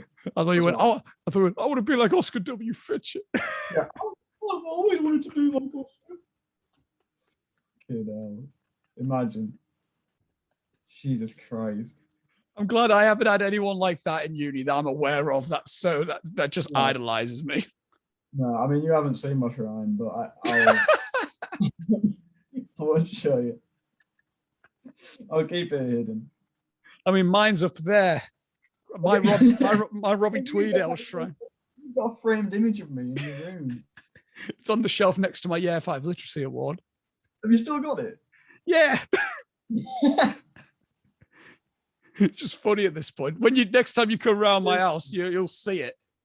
Oh, great. There's a video of him singing with it, which I got sent the other week. I might post. No, I can't post because Lewis is involved in that. Doesn't matter. Oh, yeah. I can't remember what the song is that you're singing, but it's Hero by Chad Kroeger and Josie Scott. Is that why you were singing it? Because is that why you were holding me? Because it's the song from the credits of Spider-Man. Yes. Good. Okay, great. I've said to Lewis, like, if me and him ever do karaoke, that needs to be our duet song. Yeah. We need to do a karaoke night with some of us lot. Oh my God, yeah. It'll be a whale of a time. We'll get Gemma of the SU to do it. Will come down and do Spandau Ballet. That would legit be cool. An SU bar night, an SU karaoke bar night. Yeah, that'd be great. I'll enjoy that. There you go. There we go. Was billed Return of the Dragon during its Western release in order to cash in on the success of Enter the Dragon as its sequel. So this was released after Enter the Dragon in the US. Yeah, a lot of his films did. No. That's what spawned Bruceploitation. Do you know anything about Bruceploitation, Robbie? I don't know what that is. Bruceploitation, Robbie. Obviously, Enter the Dragon came out after Bruce Lee's death. Yeah.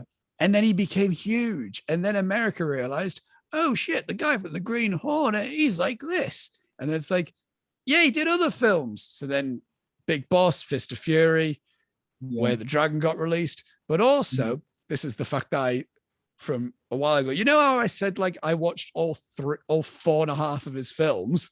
Yeah. Game of Death, right? Which is the film where he's in the yellow jumpsuit. Yeah. He filmed 36 minutes of that, all fight scenes. It was going to be his next film that he was going to be directing and starred in. Right. Midway through production of that, he got offered the role in Enter the Dragon, his big US break. So then production halted for Game of Death. Bruce went off and did Enter the Dragon, did all of Enter the Dragon. He died before he could finish the making of Game of Death. Right. So then someone, it was Warner Brothers who distributed Enter the Dragon.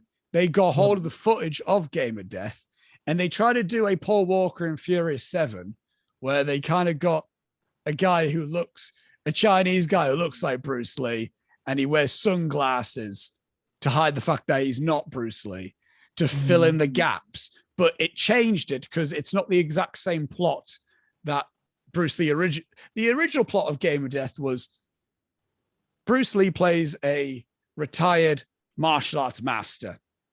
Right. And then he gets involved in this crime situation where he has to go up each level in this like tower almost. That's where he's fighting all these different people. That's where he gets in a nunchuck fight with one guy. He fights another really tall guy.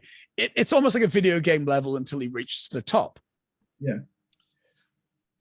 The plot for the Game of Death that was released in 1978, Robbie, however, was not that at all.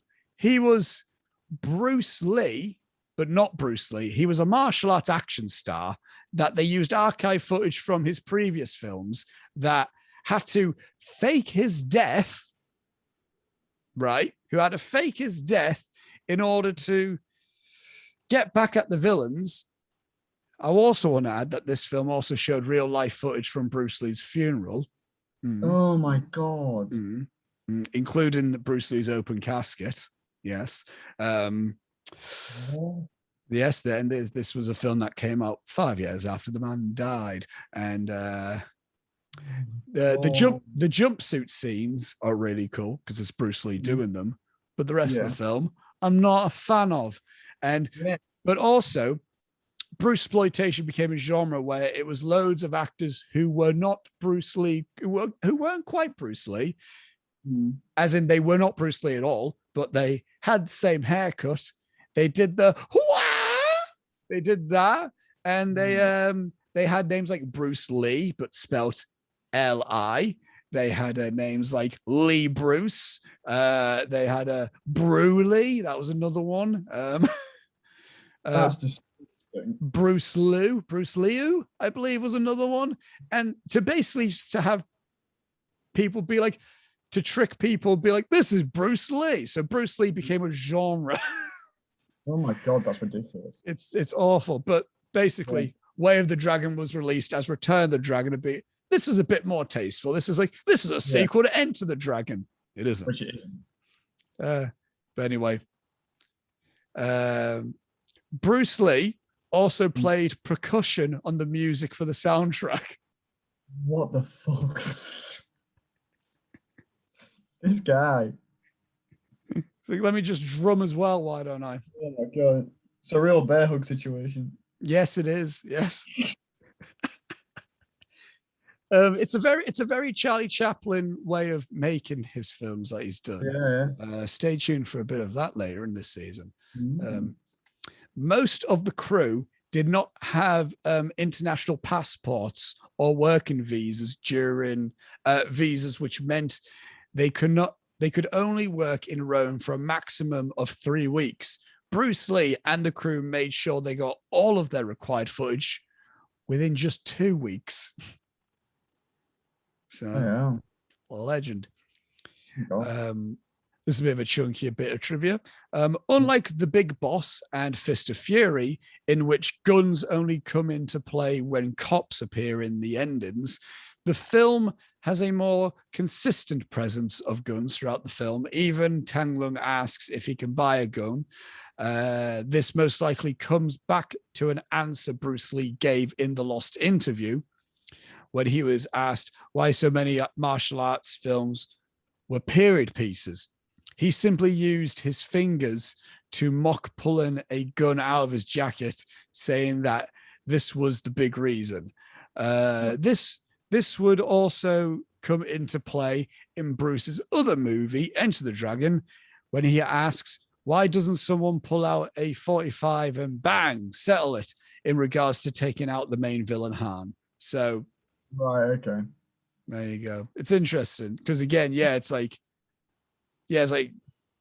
why aren't back then? Why were Chinese movies more set in the period? Because anyone can pull out a gun. I think it works well in the sense like they introduced guns in the film because mobsters and shit. And even if we're talking about more recent films, I like how John Wick kind of came up with gun fu.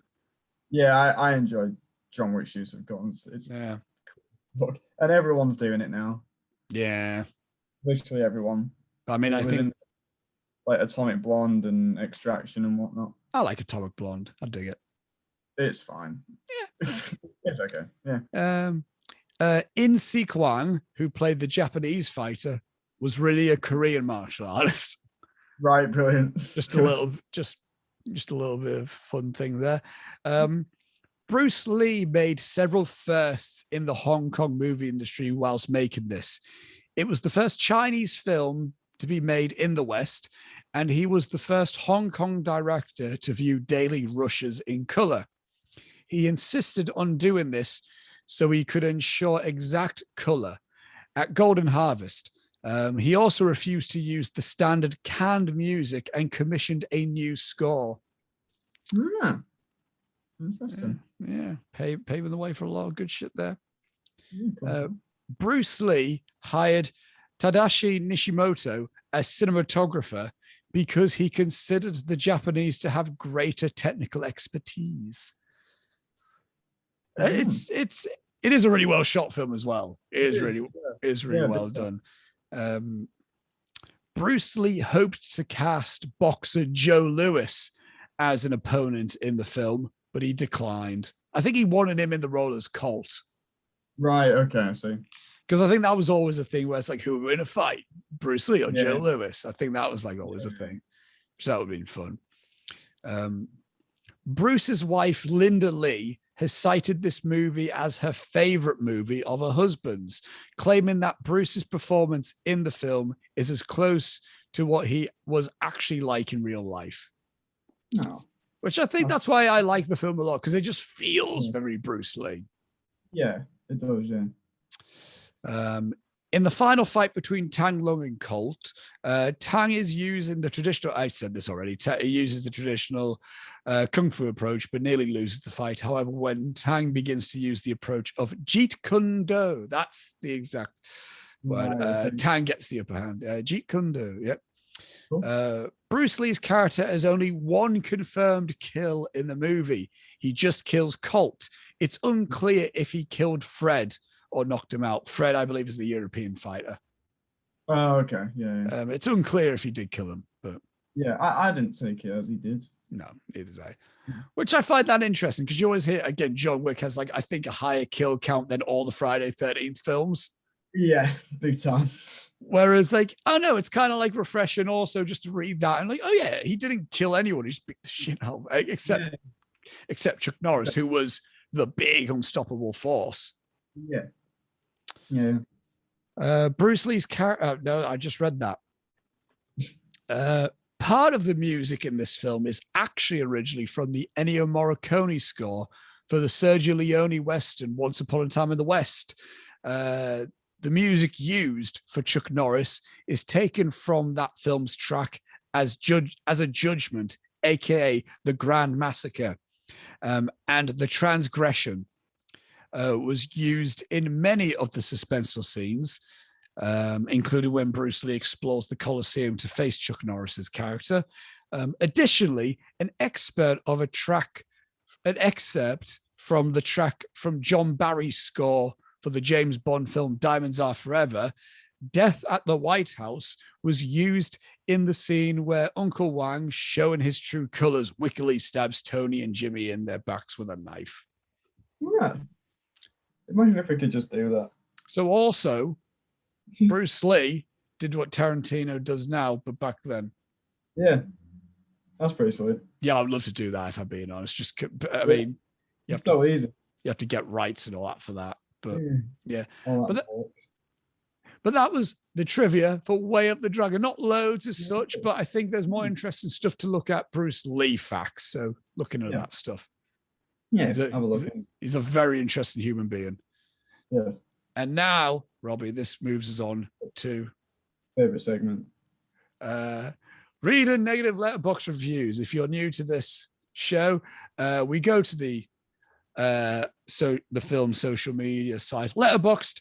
We go to the review section of this of the film in discussion, and we look at the negative reviews, to be exact, 0.5 star reviews of the film. Last week was by far the best one that we had. Yeah, the Spirited Away one. I can't remember what it was off the top of my head, but I remember it being excellent. It was the guy the guy's neighbors was blasting this film, was blasting Spirited Away during them having sex, and when it finished, the guy then went, "Was that Chinese or Japanese?" Amazing. So absolutely. Here we go. 0.5 star reviews for Way of the Dragon.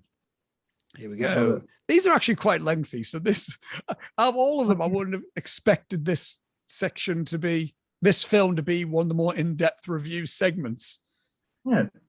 0.5 star. Utterly ridiculous and hilariously entertaining. Merely watching Bruce Lee versus Chuck Norris alone would be worth the price of admission. But along with that, you get a gonzo plot about the Yakuza versus a struggling Chinese restaurant. The acting is horrible. The character is one note. Room levels of badness with the charm of Bruce Lee holding it together. Highly recommend. Half a So, you're not half a star then? First of all, as well, it's not the Yakuza, that's the Japanese mafia. So Yeah, that's not what that is. but also You're a dummy. that's not a half a star review, mate. Yeah. Hey, whoever wrote that review, you're a dummy. Yeah, there you go. It's interesting. It's half a star, but they gave it a little heart. So, but I think like even if you like a film, even if it is bad, like I rate The Room 2 stars. Yeah. But it's not. Anyway. Yeah. Half a star. Hey, you there? Yeah, you. Me? Yeah, the one gliding your eye over this non-review spat. What do you get when you put a martial arts actor in the seat of the director's chair? 5 minutes of toiled disbelief with the active cancellation of a feature length that supposedly exists, but is defied by the very two thumbs pointing directly at moi, retitled Dragon's Wall or The Way of the Wrecked Train, or even Fists of Failure. Be like water, watch this phlegm and dissolve into the floorboards. Don't know what to make them out. What does any of that mean? I don't know. That's also some of the best points of reading these reviews is just us reading it and going like, I don't understand what the fuck that is. Yeah, I don't know what you're talking about. Half a star. In a world where no one knows how to use a gun and everyone is full of prejudices, Tang Lung has to take a shit. Here is the result. That's just someone trying to make a joke. They don't mean that. Yeah, that's a funny one. That's good. Half a star. Turned this off after 10 minutes as it was so poorly made. It doesn't even qualify as a film in my eyes. Mate, you didn't even get to the fighting. Well, yeah. You didn't give it a chance. That's not their fault. That's your fault for being an idiot. The next one is a very lengthy review. All in, I assume, Spanish. No. Oh, no, quite frankly. Not doing it. We've left the half a star reviews and now we're on 1-star reviews. 1 star. I am way too late for the Bruce Lee party. I wish I could just laugh at this and enjoy how stupid it is, but honestly, it just makes me sad. You know what? You make me sad. Whoever that person is. 1 star. Today blog why Bruce Lee's The Way of the Dragon is a huge step back for the action star, and then a link to that person's review of the film, but I'm not giving it to you. Yeah, don't plug yourself on Letterboxd, you dick. I mean, I've done that with the Intermission, but you know. Yeah, but that's all right though. It's different. We don't get enough listeners to. We don't know. Our Serpico review podcast on YouTube has got like over 500 views. Really? Yeah, I'm surprised. I don't know everyone. We have a couple ones that are like over 100. Seven Samurai, that's now 100 views, which I'm very surprised because that's 3 hours. Yeah. Oh, wow. That's cool. Right, this one's a relatively lengthy. No, it's not too lengthy. 1 star. The Way of the Dragon features the best Bruce Lee fights I've seen in my admittedly limited experience, but the script is poorly thought out. Unless I'm missing something, the plot seemed to be that a gang terrorizes a restaurant that they want to buy, which seems really counterintuitive. Wouldn't this drive future customers away? Why not just shake down the owner for money? It seems really dumb. Not to mention there's an extremely dated depiction of a gay character, which is all the more annoying when it doesn't seem like they put any care into making sure the dub was good or at the very least inoffensive. Lastly, it's weird to me that the Chuck Norris fight has become most iconic thing from this movie because it's honestly one of the worst fights in the movie. You're wrong. You're just incorrect. I'm getting upset with these ones. They're not getting it. Not getting it. They're not making me laugh anymore. They're just making me angry. Like, you know how like loads of people went to you just didn't get Tenet. Yeah. I feel like saying this. I feel like saying this about Way of the Dragon with these reviews. You don't get it. Yeah, you don't get it. Just have a bit of fun, lad. Yeah. Oh, damn God. 1 star, really just not enjoyable whatsoever up until Chuck Norris shows up as Colt, but even then the payoff isn't enough. Disappointing. You're disappointing. Right, there's 3 comments here. I want to read what these say. Oh yeah. Not a great movie, but the series of snap zooms on Norris, Lee, and the cat are like an all-time great comedy sequence. 100% that part's great. Brave. Okay, right. So none of them offered anymore. They're all 1 star. I just don't get kung fu. Whatever I think about it, I think about that scene in Office Space where Jennifer Aniston's character says, "I love kung fu," and I'm like Jennifer, no, you don't. You're Rachel from Friends. What? What's Office Space got to do with anything? I don't know. I just don't get kung fu. And then all right. At least you're trying to give it a chance there, but yeah, good on you. It's like the reviews from last week where there was just a series and was like, I hate anime. It's like, then why? Then why are you watching this then? I don't like kung fu. So you're going into a Bruce Lee film. Yeah. So just don't watch it. There's so many other things. And also, as I found out this morning, this is an incredibly hard film to find. Yes. So like, what you've clearly gone out of your way to watch this. Jesus, this is a lengthy one, Robbie, and I do mean a lengthy one. Okay. 1 star. Hang on. Should we make this the last one? We're now coming up to 3 hours. The last review is after this one, so okay. And that's a much smaller one. So, right, let's do it. I'm so ready. Right. Wow. Is this not good? The film is notable for 2 reasons. Bruce Lee was the writer, director, and because it is the movie he fights Chuck Norris. I see that a lot of people call this a fish out of water story, but is it really? Sure. Lee travels from rural Hong Kong to Rome, Italy at the request of his uncle. There could be culture clashes, but most of the film takes place inside a restaurant set and features nearly exclusively Chinese actors. The setting, with only a few exceptions, is totally irrelevant. Lee only faces a couple of cultural hiccups. Lee's uncle owns a Chinese restaurant that is being threatened by the mob. The mob wants, right, I'm not reading all this. I'm saying this now. This is just a skimming through the film. Yeah. It's done. Fair. Yeah. And then the final review, 1 star. Fucking boring, to be honest. I love finishing up with a good one. Yeah. That's nice. There's no Hall of Fame here. There's no Hall of Fame. No Hall of Famers today. All these people suck. Yep. And with that being said, let's lead us out into the outro. Damn, here we are. Oh, this has been unintentionally very lengthy, but we did get very impassionate about Bruce Lee in general, which I feel like made a very bad mistake there. Made a very bad because that's a man who has a life, who has such a big, who's lived a life, man. He definitely did. But overall, this film was a fun time. I had a fun time talking to you about it. I'm glad you enjoyed it. I thought you would. I had a pretty great time. But I had a suspicion that, like, because also I remember after watching Spirited Away in my head, I thought to myself, I hope Robbie likes this because this I can see him maybe liking this shit because he likes fantasy stuff. Yeah. Go into last week's episode if you haven't seen that of why Robbie might not fully be into Spirited Away. I want to know it. I'm sorry. But I'm glad with this one. This was a fun time. This is a fun film.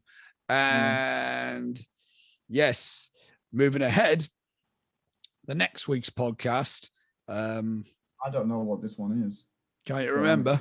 The genre Robbie chose was the samurai genre. Ooh. And the film specifically, we're not getting into Kurosawa just yet within this season. But we are going, obviously, when we did the Seven Samurai podcast, I mentioned to you, there's 2 samurai films that a lot of people claim to be the best samurai films. They either say it's Seven Samurai, or they say it is next week's film, Harakiri. specifically the 1962 film by Masaki Kobayashi, not the 2011 remake that was made by Takashi Miike, but the film from 1962. We're still sticking in the Eastern world of cinema, but we're going back to Japan, and we're going back to the samurai films. This one's a relatively lengthy one, about 2 hours 40, I want to say. So, okay, there you go. Strap in. Nice. Good one. That's next week's episode. Check it out. We'll discuss briefly after we finish this episode of when we are going to do that. But yes, I don't believe there's anything else that we have to plug as such this week. I don't have anything now. Just a bit of a reminder again, if you want to donate to Mind, generally, links in the description below to donate to Mind. And am I doing anything? No, I'm not. You can't visit me anywhere yet because I did the waterfront. If you saw me, then you did. You didn't say hello to me, but you saw me, then you saw me. I was there. I wasn't. You were. Robbie wasn't in Hartlepool. No, I was in Cottingham. Yeah. I think we got literally all our housekeeping out way within the intro. So do I. I think we're all good. Well, fun time. Yeah. Join us next week for Harakiri. And links in the description for everything you need, including you can follow us on Instagram. You can follow us on Letterboxd. Robbie has a Letterboxd, doesn't use it. You can still follow him if you want. Do I have a Letterboxd? Yes, you do. You made one. You've got a review of Soul on there, and you've got a review of Wonder Woman 1984 on there. Did I say that Wonder Woman 1984 was bad? I think you gave like 2.5 stars or something. Yeah, you didn't like it. Yeah, blows. It's not a good movie. You can follow us on that. You can follow the Intermission podcast on Instagram. We're only on Instagram in terms of the Intermission podcast. We used to have Twitter. We used to have Twitter. Wasn't getting any traction, so we just deleted it. We don't do TikTok and we don't do Snapchat because I don't know that. I'll never do a TikTok.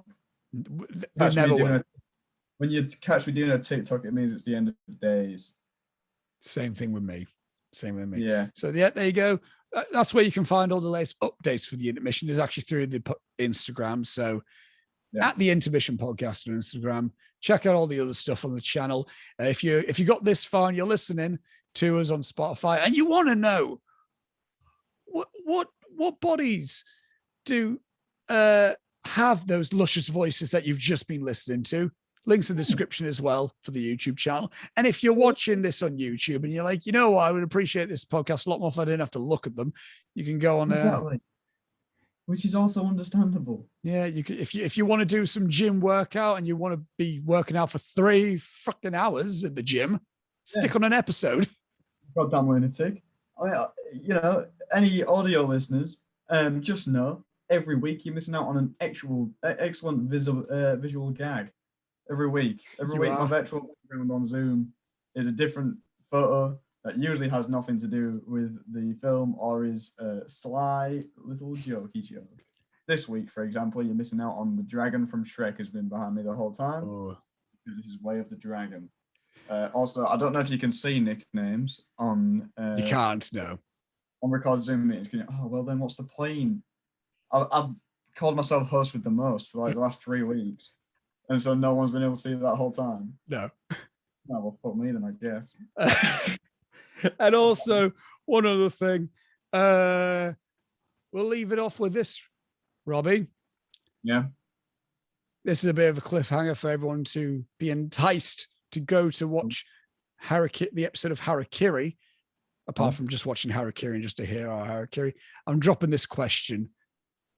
What's your party trick? And we'll find out at the beginning of the next episode. So, shit, really? Yeah. Oh no! What? Do I have to try and find one? No. Well, I don't have one. Well, you do. Do I? Well, I think it's a party. A party trick doesn't have to be great, but it's Okay, I'll try. I'll think of something.